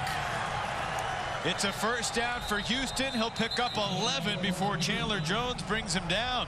Or I take that back. Until Chandler Jones slows him down. He never brought him down. Yeah, offensive line does a nice job of blocking. Says, Houston, you are clear for takeoff. Explodes up the middle. And now you've got a little bit of momentum on this NC State offense. They've found something with Ben Finley's ability to throw the football. A little bit of the RPO they've worked in there.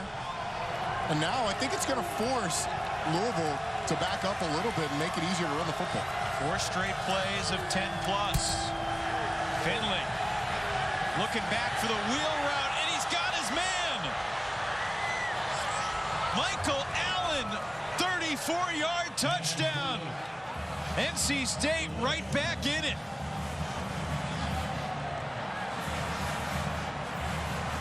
Two Louisville defenders were thinking pick 6.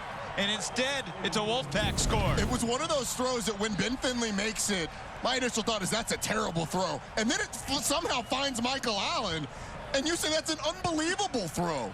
And Jarvis Brownlee was right there with an opportunity to make a play on the football. Looked like he might pick it off. It ends up in the hands of Allen. Nobody's near him. And how about the explosion by NC State on offense? Christopher Dunn stays perfect on PATs. Dunn in his 60th career college football game today.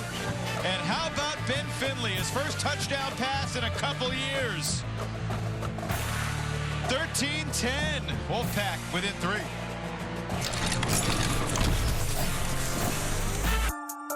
If you knew there may be a traffic crash in your future. And this is the touchdown pass. There's 2 Louisville defenders. Jarvis Brownlee thinks he's got a pick 6, but it just sneaks ahead of the hands of the defender. Benjamin Perry can only chase. And Michael Allen, the freshman, how good has he been for this team? The speed that he's provided, the ability to spell, especially with the injury to Demisimo Kongbe, he has been big. And Ben Finley, it looks like it's going to be his for the rest of the day because of his ability to throw the football. First career touchdown for Michael Allen, a play he'll certainly never forget here in Louisville. And now, NC State has to kick off to that guy. You don't have to kick it to him. You're kicking into the wind, and it's kind of a pop-up, and it bounces, and Jordan has it, and the whistle blows. Apparently we saw a fair catch call. Signal for a fair catch. Any wave in that situation is going to be considered a fair catch signal, whether valid or invalid, and the ball would be down where he touches the ball. You know what that grin says? That grin says Wolfpack don't want none of this. Man, they ain't gonna kick it to me again, man. I'm telling you. So, does the Louisville offensive mindset change at all, Roddy, do you think, in a 3-point game compared to a 10-point game? No, I don't think so. There's still plenty of time left. They're going to have to score some more points. In this one, it looks like maybe not a ton more based on how the game has gone, but the life that NC State showed on the offensive side, Scott Satterfield is certainly going to be looking at his play sheet and saying, all right, what can I do to get our offense in rhythm? Penetration from the defense. Jalen Scott filling in for Peyton Wilson with a TFL on Maurice Turner. Jalen Scott played a ton a year ago. Coming into this game, only played 110 snaps through the course of the season, so you'd think it was going to take him a second to really get back into it, although Tony Gibson told us his body's probably as fresh as anybody, as Davin Vann looks like he's down on the field. That would be a big loss if he's if he misses any time for this NC State defense. Big left brace on that left leg.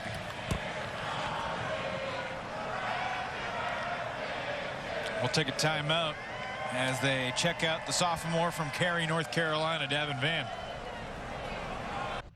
ACC football is brought to you by your local Toyota dealers. Toyota, let's go places. And CPI Security, home security that protects what matters most. We are midway through the third quarter here in Louisville. Dave Doran's Wolfpack trailed by 10 at halftime, but got a stop. And then a touchdown drive engineered by Ben Finley to bring it back to a 3-point game. A chilly day here in the Derby City has gotten cooler. It's a real feel of about 24 degrees right now. It could cool off in the low 20s, upper teens tonight, Roddy Jones. And it's funny how quickly it's changed in the South. Like last week across the country, across the southern part of the country, it's like 70 degrees. And all of a sudden this week, everybody's cold. Scott Satterfield said they left for Clemson on Friday. It was 70. They came back. It was snowing. Yeah. It's quite the wake-up call for these guys. Brock Doman, though, he don't care. He's got no sleeves on. He's not soft like some of the people up here in this booth. From Colorado Springs. Yeah, he is from Colorado Springs. I was referring to myself, by the way. I didn't want to call you out. Look, I've got 6 hand warmers up here. You came well prepared. Yes, I did. You gave a couple of them to Rebecca, right? I gave a couple to you. Here's Brock Doman. Open man deep into the flat. And a pretty good gain. Marshawn Ford takes it across the 30, picks up 14. Good protection by this Louisville offensive line. NC State opts only to bring 3, and then a 4th adds late. But when you drop numbers like that, if you're able to if you have a savvy player on the other end, like Marshawn Ford, he's able to find a soft spot in that zone. Doman gets away and gets out of bounds. Travali Price providing the pressure in the backfield quickly. It's one of those where you think Maurice Turner, because he volunteered his tribute. I mean, he got absolutely blasted in the backfield. And Doman's able to pick up a small gain, but you think you're running back in that situation. Tariq Pitts on the corner blitz. 2nd down. Becomes 3rd down on a throwaway. But that's the right decision right there for Brock Doman. Yeah, throwing the ball away. He's done that a few times today. He's done I think overall a pretty nice job. Both of these quarterbacks, all of these quarterbacks that we've seen, all 3 of them, have really avoided the catastrophic turnover so far.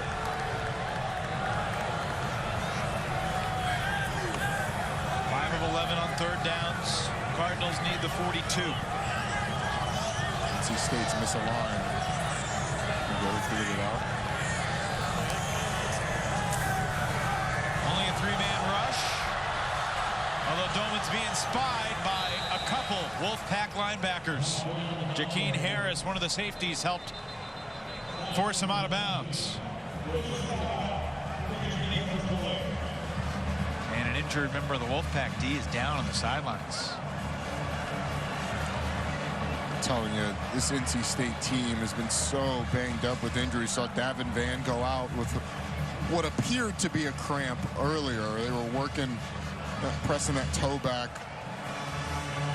like that's what it was, and now another defender down on that side.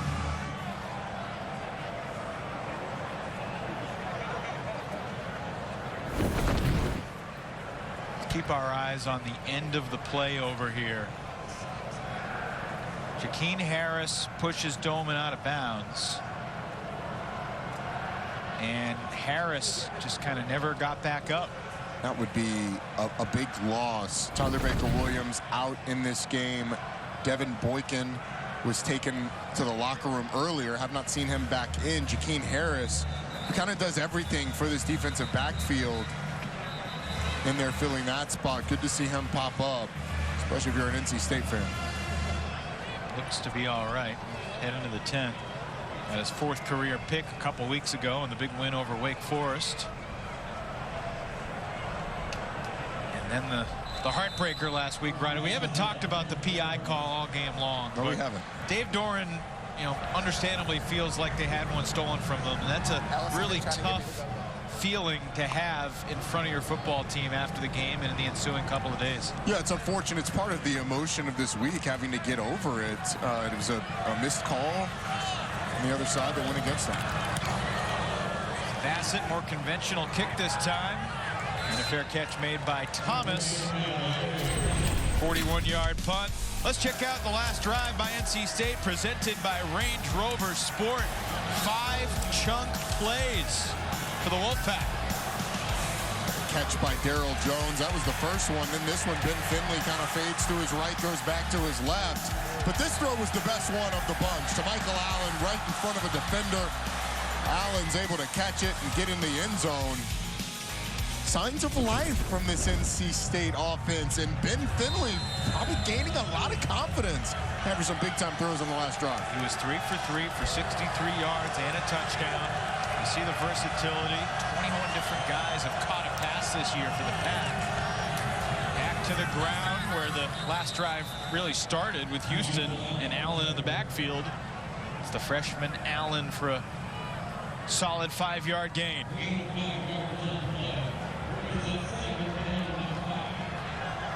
NC State looking for win number 8. Louisville seeking win number 7. Both these teams are going bowling.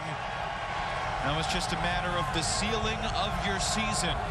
Finishing strong. Each team has a huge rivalry showdown coming up in 6 or 7 days. NC State's still on that pursuit of 10 wins. They have to win out to get there. Finley to the air, and that ball is intercepted. Keitrell Clark read it, stole it, but they call it incomplete. Oh my, looked like he had it. What a break on the football by Keitrell Clark. Anticipates the slant route on the RPO. Breaks on it, and yeah, it falls to the ground, obviously. It's actually a pretty good defensive play on the other side. But I believe that's Julian Gray running the route. Good job of him playing defense. It's a couple that have slipped out of the hands of NC State's defense. No turnovers yet in the game for either side. Louisville's forced more than anyone in the conference. And on third down, what a play call. And he's still going. Julian Gray slithers his way across midfield to the Cardinals 48, 25 yards. Just a simple little crossing route. Julian Gray wins at the line of scrimmage. A little pick there. A little veteran move by Thayer Thomas, just rubbing the defender. Within a yard of the line of scrimmage. Yeah. Legal. Well done by Thayer Thomas. Frees up Julian Gray. Big play for that NC State offense. Offensive coordinator Tim Beck with his fourth string quarterback, Ben Finley. Pre-snap penalty. On a snap, false start. Number 74, offense. 5-yard penalty, first down. Only the second penalty of the day on NC State. So this game has felt a little strange because of the offense isn't what we expected to see, but it's actually been fairly clean. We haven't seen many turnovers or penalties for the most part. It's just been a good old defensive battle. No turnovers. We have not seen either team go for it on fourth down yet. Yeah, unsurprisingly there. Drop snap, Finley gets to dive on it, and he lost a bundle. So much promise with this drive to start at the big third down conversion. And that snap, we've seen that a couple of times from Dylan McMahon. Again, filling in for Grant Gibson, who's out for this game, and indications are that they don't expect to see him back this season. Dylan McMahon going to be the guy going forward. Had a few snaps off the mark. So the 25-yard play to Gray got him to the Cardinal 48. They're now back at their own 42. Decent hole for Delbert Mims, but Monty Montgomery. Big stick.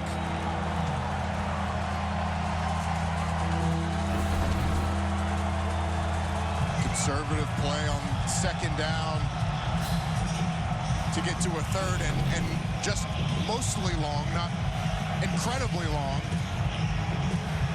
which is what they were before. Now it's kind of about field position as much as anything. You're trying to get as many yards as you can to try and pin Louisville back deep. Well, they let Ben Finley air it out on 3rd and 18. Looks like it. Finley incomplete. Looking for Lassane. 4th down.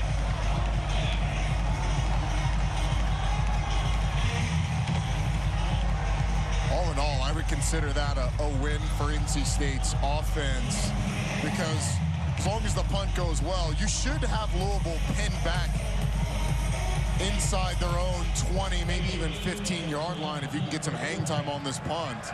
Issue is that you're punting into the wind. Noonkester averaging about 39 yards per punt. This will be his 6th of the game. Braden Smith awaits at his own 17-yard line. Noonkester booms it away. Fair catch at the 21, bobbled, and Smith able to recover. 34-yard punt that time for Caden Noonkester. Be sure to stick with us after the 3rd quarter for the 4th, brought to you by CPI Security. That is coming up in 2 minutes and 14 seconds. Oh my goodness gracious, are you kidding me? Okay, we just asked people to stick with us, and then we're gonna show that. I mean, avert your eyes, people. Well, look, you got to appreciate the passion. I imagine there was I don't have to appreciate any part of that. Some tailgating warm-up involved. This is the city of Bourbon, the state of Bourbon. The NC State defense has continued to push this Louisville offensive line back. They've won the line of scrimmage in the third quarter. Yeah, they have. A lot of it's been the aggressiveness of the linebackers as well. Isaiah Moore in the middle of that defense, what he's meant to this team, the leadership that he's provided. Drake Thomas, who's been the best defensive player in the league, his impact overall. Those two guys have been fantastic. Dolan to throw. Deep downfield. And that's incomplete. A late flag. 3 flags fly. Looking for Huggins, Bruce, and Harris. Can't believe it. Tell you, Roddy, watching it live, I can't either. Interference. Number 4, defense. 15-yard penalty and an automatic. First down. I did not see that live. Apparently, we missed something because 3 penalty flags. And yeah, I mean, Cyrus Fagan does impede the receiver's ability to come back to the football, so it is a good call. Who's more focused on Jakeem Harris coming across?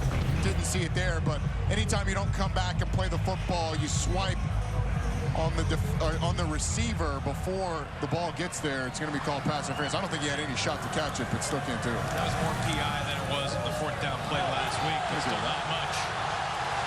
Jawhar Jordan makes a move. What a game this kid's having. 34 more yards. Watch the quickness. Not only in the hole, but right here. A little shimmy inside of Tanner Engel and then up the sideline. Jawhar Jordan. I mean, if there's an MVP, I think he goes to Jawhar Jordan so far. It's been fantastic in special teams and a big run there. No doubt about it. Under a minute we go. Jordan 74 yards rushing, not including the 98-yard kickoff return. Doman, oh, he missed a wide open Daz Melton. Goodness. He just chose the wrong throw. I mean, he doesn't have to hit Des Melton right in the numbers. You don't have to put a lot behind that football. Just put it up in the air and let him run under it, or give him some air and let him adjust to it. Brock Doman tries to throw it hard and put it right on the receiver. It's just the wrong choice in that situation, and it cost him probably a touchdown. Fresh defensive front out there for NC State on 2nd down. And yeah, they run the play, they get Melton open, and then Doman misses him, and Jordan gets drilled there. It's like it's completely opposite of what happened a second ago, where he kind of jumps and bumps off the lineman and lands on his feet. That time he jumped, hit his own lineman, and fell backwards on his bottom. 3rd and 8 from the 28. Be about a 45-yard field goal from here. Wonder if Scott Satterfield is going to run a play here. Play clock and the game clock almost in sync. Well, it's going to be a 3rd and short. Did Van jump? Offside. Number 45. Yes, he did. Defense entering the neutral zone, causing the offense to react. 5-yard penalty, 3rd down.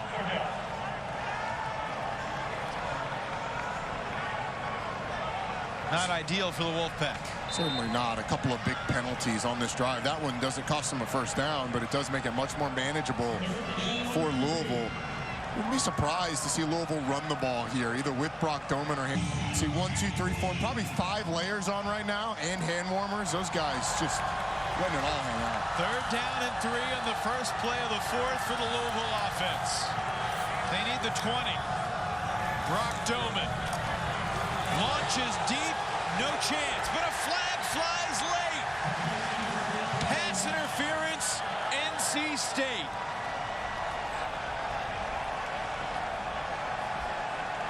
Pass interference, number 24, defense. 15-yard penalty and an automatic. First down.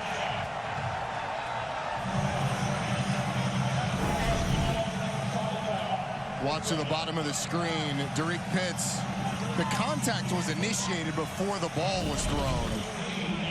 And that continues after the ball thrown. And there's a question about whether or not that was catchable. Sometimes that doesn't tend to matter for these officials. NC State will feel like they've been hard done, but a couple of pass interference penalties on this drive have extended it for Louisville. And neither one was obvious. No, neither was egregious. That certainly is the case. Tough break for the Wolfpack. Doman throws again. Incomplete. Looking for Francis Sherman. Derek Pitts in the coverage. Louisville opting to air it out for Brock Doman. This little verticals concept to the back shoulder of Sherman. Only got one pass on the season, but that pass asked a lot of the tight end. Back in the red zone, brought to you by CPI Security. Second down and 10.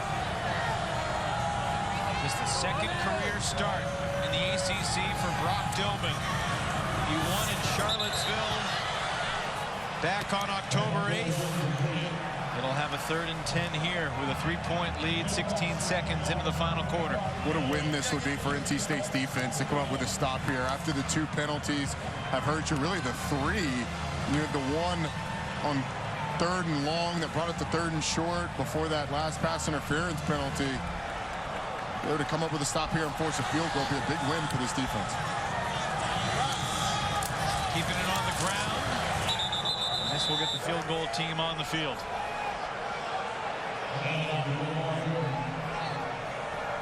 Short gain for Jordan. And here comes James Turner in the field goal unit. Seen the big play on special teams for Scott Satterfield's crew. Dave Doran's. How big would it be for them if they can create something either on this field goal attempt or on the subsequent kickoff if it is indeed good? 30-yarder, right hash. 16-10. James Turner doubles the Louisville lead. Just over a minute gone here in the 4th. There will always be bumps. Well,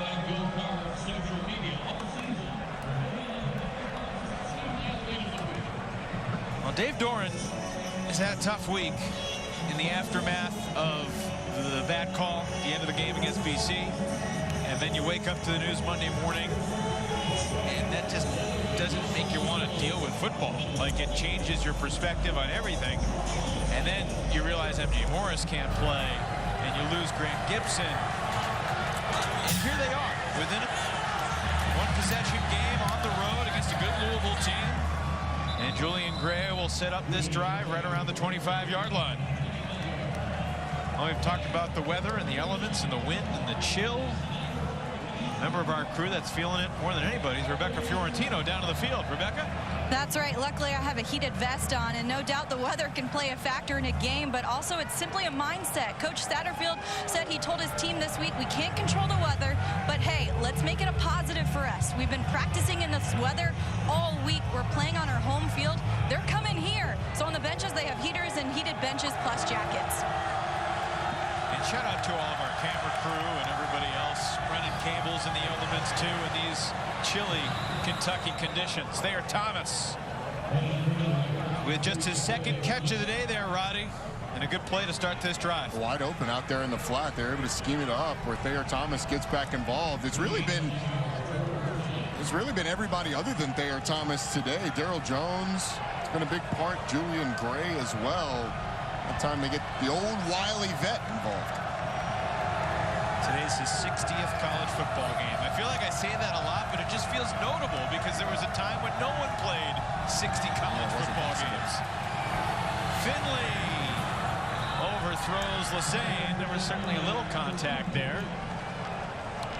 You know, the NC State fans are sarcastically cheering from their couches for a flag. Maybe not so sarcastically. I was going to say, maybe very earnest in their demands for a flag anytime there's contact down the field.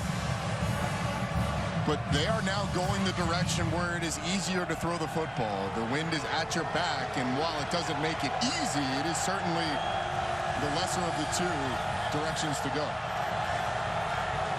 On second down, flag flew on the snap. And we'll check it. A couple Louisville defenders lined up offsides. Offside. Defense, number 7, lined up in the neutral zone. 5-yard penalty. Second out. Not sure he was the only one. I thought Ashton Gelati might have been offsides too by alignment.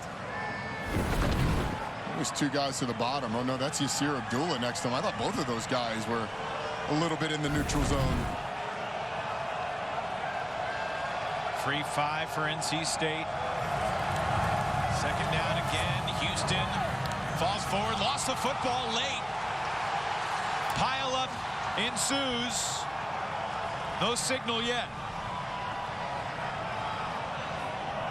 And they're spotting the ball as if you were down initially. I think Montgomery may have. The ball carrier was down. Dislodged it. Possession. 3rd down. He's got his back turned on that replay. Can't really tell, but the ball certainly doesn't pop out until from that angle he is well on the ground, but weren't able to see when it started to move there. The way right now we're looking at a 3rd down and short.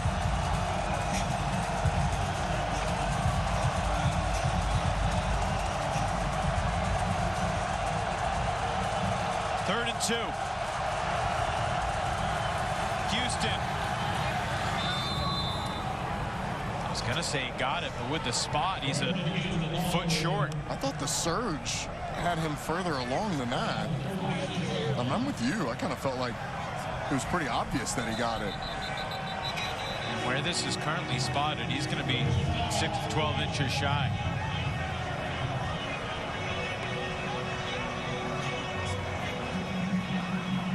If you don't get it here, Roddy. No, I don't think you go for it. Still a field position game. Let's see where Jordan Houston goes down here.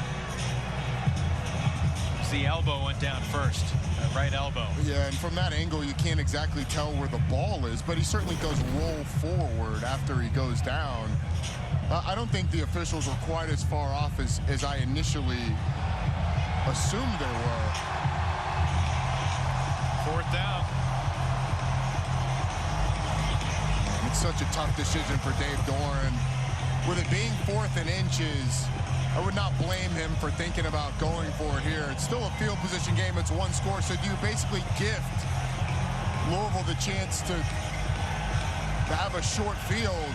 You got a big quarterback, 6'3", 205-pound Ryan Finley. We have not yet seen him take a snap under center.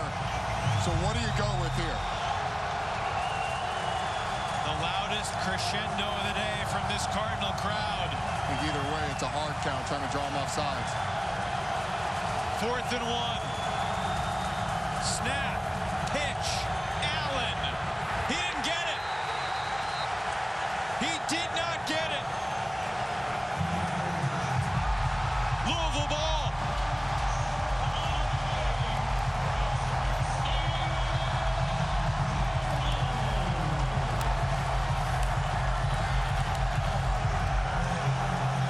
Had a number of times this year on 4th and 1, NC State's gone for it against ECU.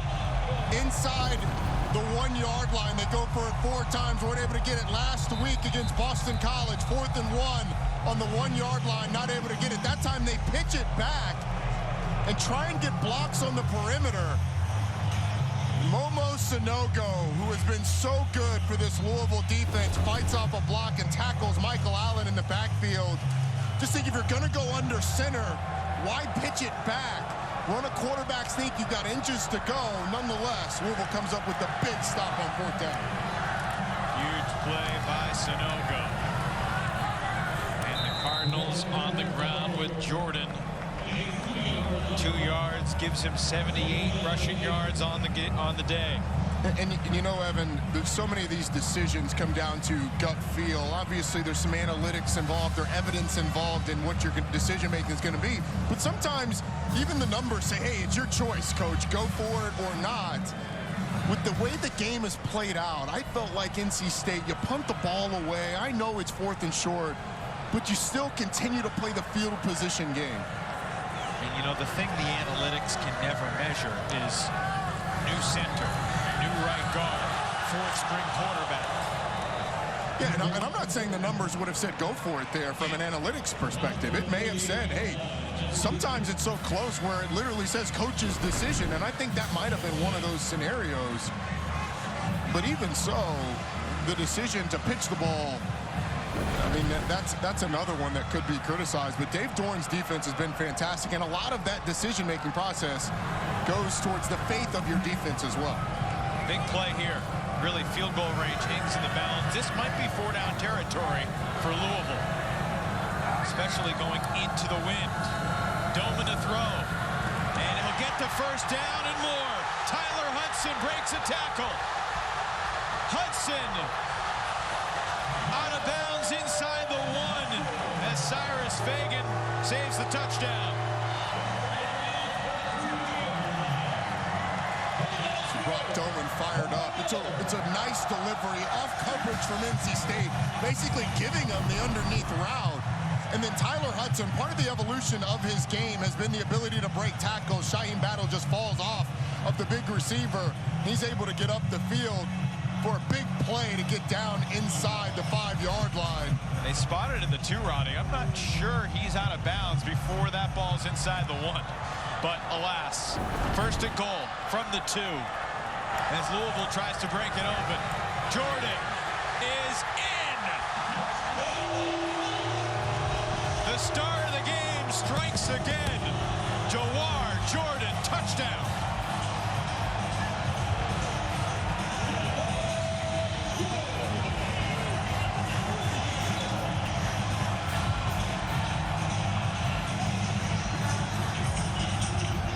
Been all 3 phases today for Louisville that have contributed. The 4th down stop earlier to set up this drive. Brock Doman with an excellent delivery. Tyler Hudson gets him down inside the 5. Jawhar Jordan finishes it, and up now by 12. Louisville will go for 2. Trying to extend the lead to 14. Doman, good time, flush to his right, throws, incomplete. Off the hands of Amari Huggins-Bruce. It will stay a 12-point game. But NC State's going to need a couple of touchdowns. The 4th down stop, set it up. Allen comes up a yard shy on 4th and inches. And then Jawhar Jordan booming into the end zone for the Cardinals. It simply for the kickoff return alone, but that last touchdown, the 2nd of the day for Jawhar Jordan, really puts him over the top. I mean, that kickoff return looked like it was going to be disastrous. He ends up taking it for a touchdown. His ability running the football has been on full display as well, and his role has grown this year with the injuries to Tyon Evans, who's been banged up for a lot of the season. We have not seen him today. But Jawhar Jordan has been absolutely fantastic, creating big plays for this Louisville offense against an NC State defense that have been very stingy against the run. 2nd in the conference in yards per rush against. Jawhar Jordan's had a nice day. Kickoff. Almost out of bounds, but not quite. Gray from inside his 10, across the 20, but not quite to the 25. Heck of a 3-week stretch for Jawhar Jordan. He had 117 yards against James Madison. Ran for 73 last week against the Clemson Tigers and their fierce defensive front. And against a pretty darn good NC State defense, admittedly without Peyton Wilson. 85 yards on 15 totes for Jordan. The thing that he's given them is that explosive ability out of the backfield, where you get a seam and he's able to make you pay for it. And now what does NC State do? It feels like they're going to have to open it up a little bit more offensively. Ben Finley back out there. Didn't start today, but he's played the bulk of the game. That pass dangerously tipped and incomplete. Jawhar Brownlee got a piece of it. Excuse me, Jarvis Brownlee. He's been in the mix a bunch today. He has, and Ben Finley's passes have sort of been dancing around the hands of defenders. I mean, so many times there have been fingertips away from picking it off. He has so far avoided an interception, but Louisville's had its chances. All those scout team experiences have mostly come wearing a green jersey, which means he can hang on for an extra second. No green jersey here. He's feeling the contact from the Louisville front. Ashton Gelati and Desmond Tell combined for the sack. And it was caused by Yaya Diaby. Watch him come from the right side. He forces Finley up in the pocket. He's fired up because he didn't get the sack, but Gelati's saying, thank you, sir. I will take that. May I have another? Brings Ben Finley down to the ground. Fourth sack for the Louisville defense. Multiple sacks in 10 of 11 games this year for Louisville. Third down and 14. Three-man rush. Finley throws short of the marker, but Lassane gets the yards after the catch and continues to push out near the 40. Brownlee finally brings him down, but a key conversion for NC State. 19 yards to Lassane. Just a great job by Keon Lassane on the in-breaking route. There's traffic around him. Able to catch it knife upfield. And a quick restart and a quick stop. Yasir Abdullah in the backfield brings down Finley again. This situation where the defensive line of Louisville can just pin their ears back really plays into their hands. The bobble by Finley, but the get off by Yasir Abdullah really had that play dead from the start. And here's where the crowd can play into it. It's really hard on those tackles because they don't get great jumps off the football. Couple sacks today for Abdullah. On second down to Houston. Look out. Keitrell Clark lays the boom. NC State's already converted 1 3rd and long on this drive. We'll dump off to Jordan Houston, and he pays the price for it. But protection on Ben Finley with a center and Dylan McMahon that has not been the starting center. That center position for NC State makes all the line calls. They got to be on the same page. They need a dozen. They screen it for Houston, and he got maybe 2. Quincy Riley was there defensively, and if you're Dave Doran here, I don't know. Looks like they're leaving the offense on the field. And you need 2 possessions. You feel like you should be able to have time to have them. And essentially you're putting the game on this play, the ability to convert here, because Louisville's able to get points out of this. It's going to make it really tough. Not quite a wholesale substitution there for Louisville, but pretty close to it. Fresh defensive lineman for the Cardinals on 4th down and 10.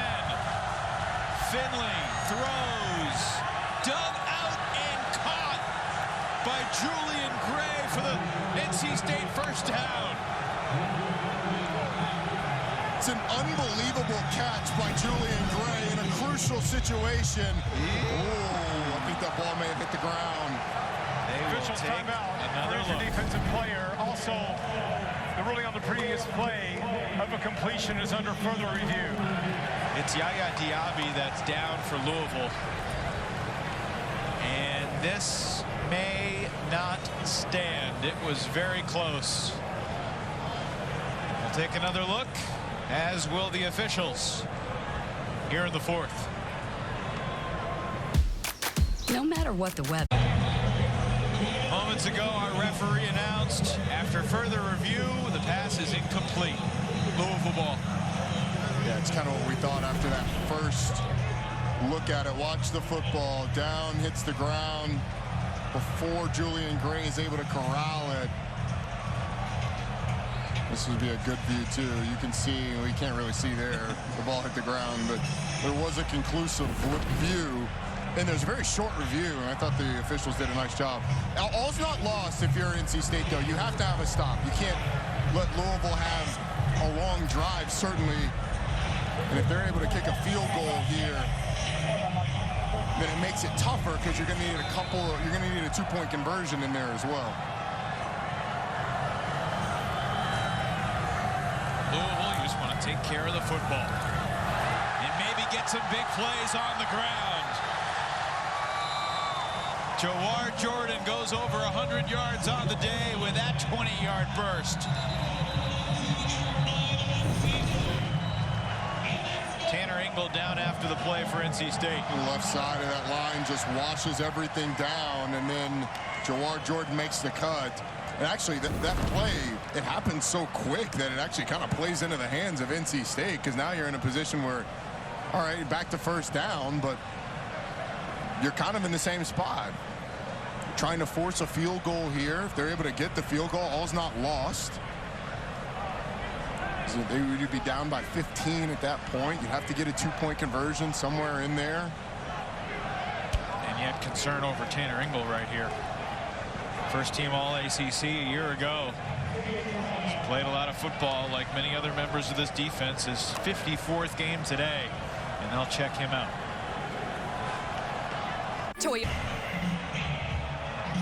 Tanner Engel did walk off the field under his own power. He looked okay. 6:42 to go. Doman has been solid. 12 for 24, 153 yards, no turnovers. And Jawhar Jordan has had the hot hand all day long in the backfield, Roddy. Yeah, he has. That zone play has been working really well, whether they stay front side or cut it backside. And I would imagine it's a steady diet of Jawhar Jordan at this point. Louisville looking for its 5th win over a team that's been ranked at some point this year. Of course, a couple weeks ago, they had the win over number 10 Wake Forest. That was 3 weeks ago. NC State that beat the Deacs and knocked them out of the top 25. Wolfpack hanging around at number 24, but that is in jeopardy. Gain of 1 for Turner. Under 6 minutes we go. What do you think about Wake Forest Syracuse tonight, Roddy? Two teams that had great starts to the season, to say the least, and it's been a while since either one of those teams has won a game. Yeah, it'll be interesting to see. You know, it feels like the book's out a little bit on Syracuse on how to stop them offensively. You load up the box, take away the quarterback run, and take out Aronde Gadsden, and by loading up the box, they kind of take the ball out of Sean Tucker's hand. So I think Wake gets back on track here as long as they can take care of the football, which has not always been the case. No, it has not, especially in these parts. That was unbelievable a few weeks back when Louisville created 8 turnovers against Wake Forest. Timeout taken by Dave Doran, trying to keep these precious seconds. Envisioning maybe getting the ball back with 4.5 minutes to go in a 15-point game. That's 2 touchdowns with 1 extra point, 1 2-point conversion. You've got a shot, a prayer. A prayer indeed. It's going to be an uphill battle no matter what. But NC State's no stranger to coming back dramatically in games over the course of the last few seasons.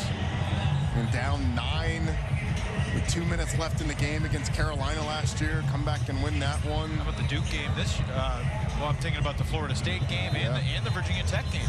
Yeah, the Virginia Tech game, they were down big. A lot more time left on the clock. But it's a team that is going to continue to fight. Unfortunately, you're doing it with basically your 4th-string quarterback coming into the season, Ben Finley. But he's made some throws today to give you hope. First things first, you got to stop Louisville on this 3rd down. They got a quick turnaround, too, with a pretty good North Carolina Tar Heels team coming up on Friday afternoon. 3rd and short, and that'll be shy of the 1st down. Another timeout taken by Dave Doran. Turner picks up 3, but he needed 4. And you would think Scott Satterfield would kick the field goal here. It's an interesting conversation because what does the field goal actually do for you? You're still up by 2 scores, and it makes it a more difficult 2 scores, but it's still 2 scores. Whereas a 4th down conversion here basically puts the game away for you. It's true. So the risk reward of it would tell you the way your defense is playing with a backup quarterback. I think if I'm Scott Satterfield, I'm going for it here. On a cold day,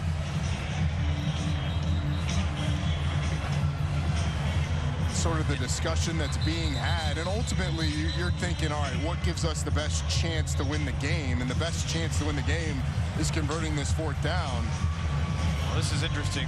The long snapper, the holder, and the kicker just ran out to the field as a trio, maybe to try and confuse the Wolfpack a little bit. Doesn't look like they are frazzled at all. And now the special teams units to the sideline, as you suspected. Scott Satterfield's going for the knockout punch right here. Long snappers, kickers, and holders always doing their own thing. So I don't know if that was planned or not, but either way, we get an exciting 4th down on this one. Watch Brock Doman's legs. Maurice Turner's behind him in the pistol. Huggins Bruce in motion.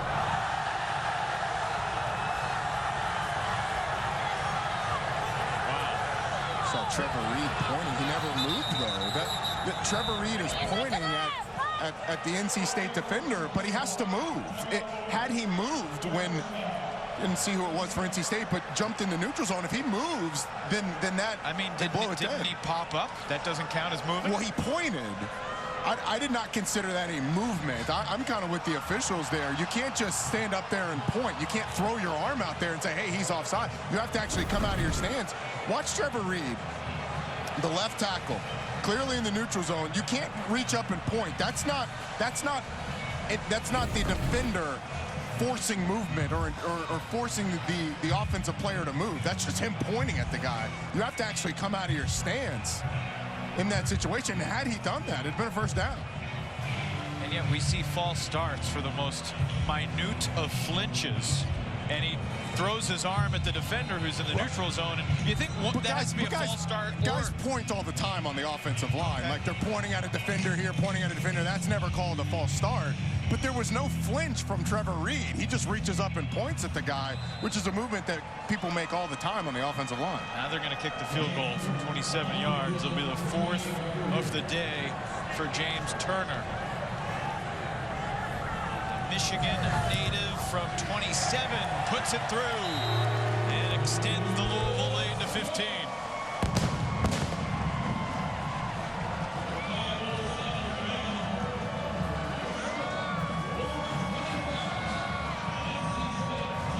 So Louisville only has 1 touchdown on offense, and that was a touchdown drive that was just 45 yards. But they've moved the football and gotten Turner in position for 4 field goals. Said it was going to be a special teams game today. Chris Dunn and James Turner, 2 of the best kickers in the league, quite honestly, have done their part by putting the balls through the uprights. And now it's going to be on this NC State offense to make the magic happen. Going to need a drive, a score, probably an onside kick recovery and a score. Throw a 2-point conversion in there and an extra point converted, and you're tied up. So you're saying there's a chance. Gray from the 6.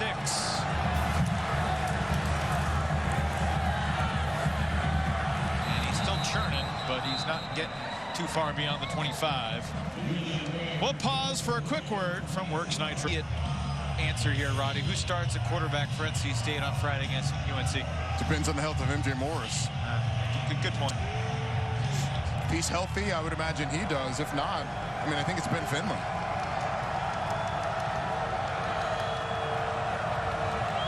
Finley's 13 for 25, 169 yards and a touchdown. Play clock has expired. Scott Satterfield wants a delay of game. I think he's going to get it, too. Back judge threw the flag. Although I'm not sure. It was a pretty quick 25. Unless it was started before NC State came out. We're going to have a conversation about it. What's the call, Stewart? The ball was not spotted and ready for play with 25 seconds or more on the play clock. Please reset the play clock to 25 seconds. There's no foul for delay of game. 5-yard penalty on the officials for not spotting the ball quickly enough. Call goes NC State's way. How about that? Wolfpack Nation rejoices sarcastically. From the 26, incomplete. It's felt like those side adjust routes have been tough for Ben Finley and these receivers. Seen a couple of times where Finley's expecting them to stop, but they keep going, or Finley's expecting them to keep going and they stop. Typically, when you're shoulder to shoulder with the defender, you keep running. When the defender's playing off, that's when you stop. They have not been on the same page.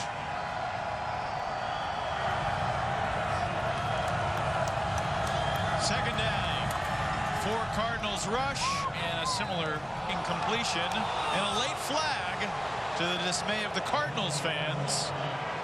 Looks like it's going to go NC State's way.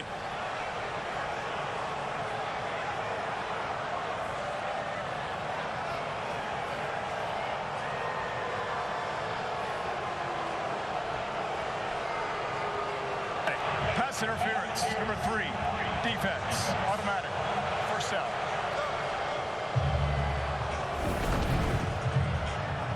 You see it to the right of your screen.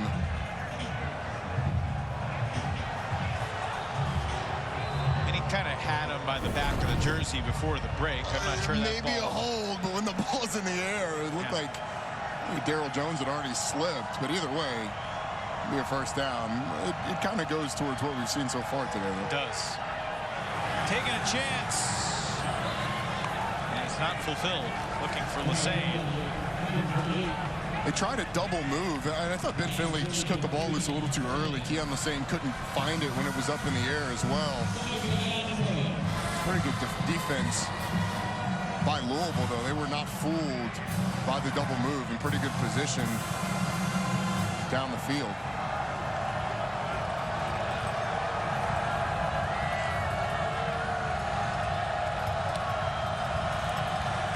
Pressure coming. Finley had to unload because Josh Minkins was bearing down. Louisville's in a situation where they are not afraid of any of these NC State receivers, which frees them up to bring as much pressure as they want. One safety in the middle of the field the last 2 plays, man-to-man coverage. And NC State's really had no answer, and the inability to create plays down the field, the lack of a big play receiver on those jump balls, those 50-50 balls, and then obviously the backup quarterbacks that we've seen. It's been tough sledding. Certainly 4-down territory here for NC State, down 15. Finley looking Lassane, incomplete.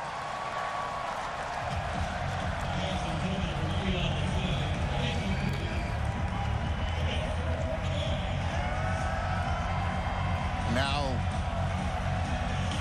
4th down play for NC State.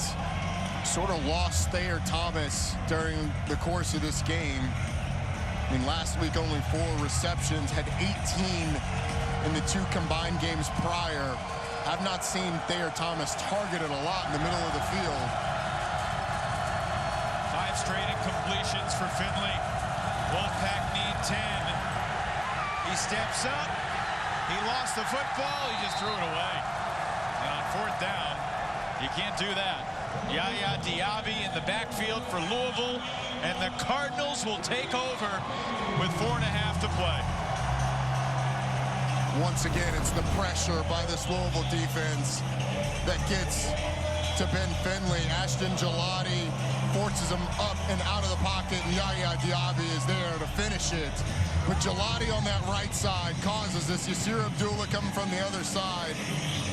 And ultimately, it's Diaby that forces the 4th down incompletion. This Louisville defense has gone underrated, I think, for much of the back half of the season. They had their issues early on, giving up big plays, but they, in large part, a structural adjustment, playing more with a post safety in the middle of the field, helped prevent some of those big plays. Better play at corner has really allowed the front to take over and control games. That's well said. Now Louisville just trying to kill this clock. Cardinals will be in Lexington next Saturday, Roddy, to face the boys from Big Blue. And boy, some Big Blue have been struggling here as of late. They lost 16-6 to Georgia. That game went final just a short while ago. That actually a good performance. Yeah. Defensively. Well, you're able to hold Georgia to 16. Yeah, absolutely. And scoring 6 points against the Bulldogs. 6-5 Kentucky team. Louisville 4 minutes away from being 7-4. Which, look, at 2-3 and down a couple touchdowns early in Charlottesville, 7-4 didn't feel likely with the schedule that was ahead. You're exactly right. And there were a lot of people that were asking questions about Scott Satterfield. Maurice Turner. Without Tyon Evans, Turner has given some good reps in the Cardinals' backfield today. I think you've seen this Louisville team over the course of the year figure out who they were, and with Malik Cunningham being in and out of the lineup this year, for them to have this type season, winning a game like this with Brock Doman, doing it with special teams, doing it with defensive stops, playing the field position game when they needed to. It's been a really impressive, really complete team win, if they are indeed able to finish it. I don't want to get too far ahead of myself, but they certainly take care look of like the it's going football. this way. They'll be okay. Yeah, exactly. Turner hangs on as the defender. It's college football, though, and I did the UNC-NC State game last year, and we were writing the ballads for UNC before the storming back of NC State, so I learned my lesson. That's fair. Although this one feels a lot more secure than the other one. Well, the Wolfpack are going to have to dig deep the next 5 days to get ready for the boys from Chapel Hill. We've got a slight head start as UNC had 5:30 game. They are now currently playing Georgia Tech. Up 17-0 late in the first half. We were going so well in the broadcast. I mean, you throw that one at me. Jackets are keeping it closer than many expected. You said it's the first half. Oh, what did you expect in the first half? I saw Drake May play in person last Saturday night at Wake Forest. And I don't want to say I was skeptical of him, but seeing him live was a different experience. That kid is a really special football he's player. Unbelievable. He is unbelievable, and that's who NC State's going to have to deal with next week. And I mean, NC State, it's been a tough week for them as a team, losing one of their leaders, Grant Gibson, who went down last week. Obviously, MJ Morris did not play in this game, having to get a couple of backups ready. Are you kidding? That's a flag. Yeah. Can't pull a runner. Those big linemen get all excited when the runners fall in their lap and start to pull them forward. Can't do that. You can push them. You can't pull them.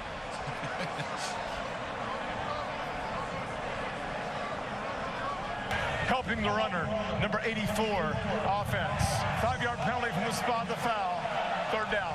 It's got to be one of the best referee signals in the book. Helping the runner. Never seen that before. It doesn't happen often, and I said it was one of the linemen. It's actually Des Melton. Come on, just stay up, freshman. Come on, we're going to the end zone. Oh wait, I can't do that. It wasn't me. I didn't touch him. It wasn't me.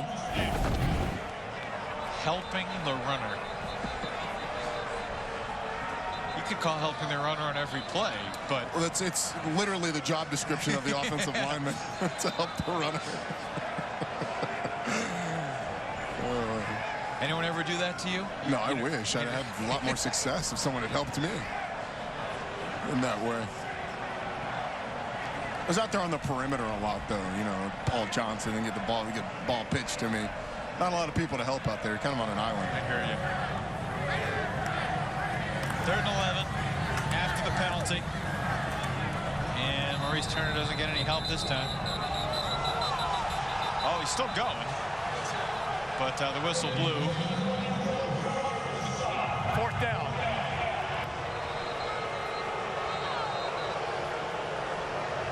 Guesses we probably see another Louisville field goal here. NC State takes its final timeout with 1 minute and 1 second to play. Brock Doman going to be 2-0 as a starter. And look, if Malik is healthy, he'll go. But the Cardinals have shown they can win with Brock Doman at quarterback. Yeah, they absolutely have. And it's a testament to the evolution of this offense, testament to this offensive line as well. This was going to be one of their biggest challenges this week. NC State, big, athletic in that front seven. And their ability in the run game to be creative with what they were doing early in the game, getting NC State to over-pursue some of the zone stuff and cutting back behind it. And they've been able to stay front side some. Brock Doman's pulled a handful. He's able to get first downs. And they've been able to make just enough plays in the passing game. The stat line's not going to stand out for Brock Doman, but on a tough day to throw the football, he has managed the game, and I don't say that in a game manager, pejorative kind of way. It's been exactly what this team has needed. Not exactly Malik explosive with his runs. But he didn't need to be. 6 carries, 26 yards. Solid. And Louisville, I don't think had enough players out there. Louisville only had 10. Man came charging on late, but another timeout taken. Cardinals 192 yards on the ground against a pretty good rushing defense. It's been interesting this season for NC State because this defense has been very good this season. You mentioned it, #1 scoring defense in the league. And yet at times when you knew the offense was going to struggle, when you needed that stop from the defense, they haven't been able to come up with it. Against Syracuse, late in the game, down a touchdown, needed that stop. Sean Tucker goes for a touchdown. Last week against Boston College, now some would argue, and argue vehemently, I would be one of them, that they got the stop against Boston College. Flag comes out, and Boston College is able to score, ultimately the game-winning score with the defense out there. This defense has been so good, but so much has been put on them because of the struggles on offense that even the Drake Thomas-led crew that is so talented throughout. I mean, in modern college football, it's just so tough to win these low-scoring games. On 4th and 11, a first down will end it. Looking for the end zone. One official ruled touchdown, the other ruled incomplete, and now it's an incomplete pass. That was reminiscent of the Fail Mary. The end zone to the pylon was signaling touchdown. Well, NC State will take over on downs. 57 seconds to go. Obviously, we've watched a football game today. We've talked about it, but in the forefront of our minds has been remembering the tragic events of this past Sunday night in Charlottesville. Unfathomable to wake up Monday morning and see the news trickle out, and to hear that Lavelle Davis Jr., Deshaun Perry, and Devin Chandler are no longer with us. Just, there's no explanation. It has been a tough week for everyone around.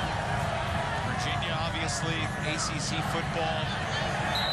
And, it remains to be seen whether the Cavaliers decide to suit up next Saturday for their Commonwealth clash against the Hokies. Either way, you understand the decision, Roddy. And look, nothing can prepare anybody for what happened this past week. Yeah, and while we were on the air, the memorial service for those 3 young men and the other 2 injured in that shooting took place. You just send your heart out to Virginia and the entire community, as everyone has felt the heartbreak that they felt this week.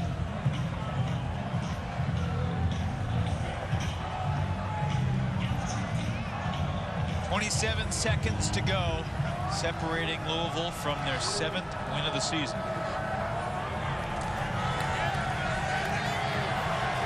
Finley gets drilled as he throws. And he's staying down. It's been a while since he's been hit like that.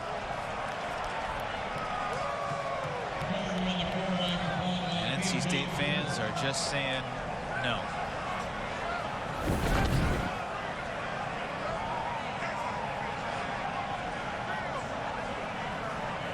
It's a good hard hit right after he releases the football.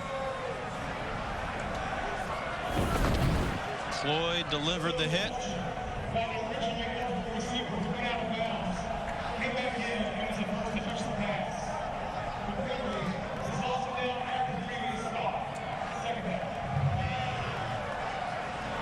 A tough week gets even worse for NC State.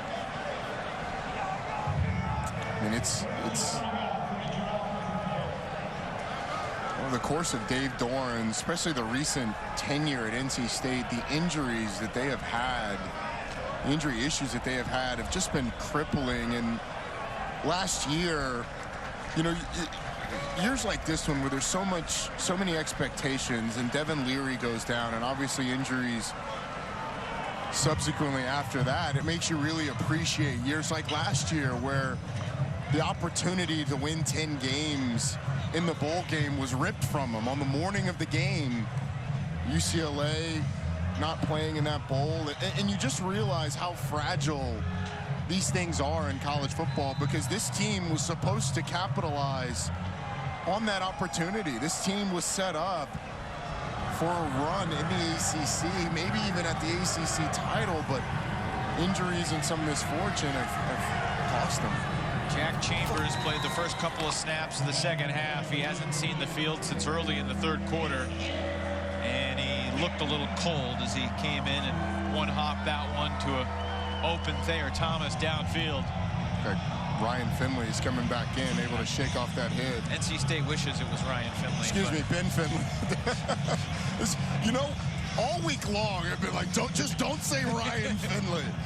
You were so close, Ronnie. After doing like 10 of his games when he was at State. You were 16 seconds away from making it. I know.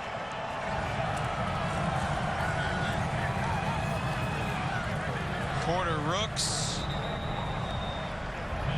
Pushed out by Keitrell Clark. That will move the chains. Believe it or not, NC State has more first downs today than Louisville. I believe it. They've had to grind it out more than Louisville has. I mean, you take a possession away for the kickoff return for a touchdown, and Louisville's had chunk plays.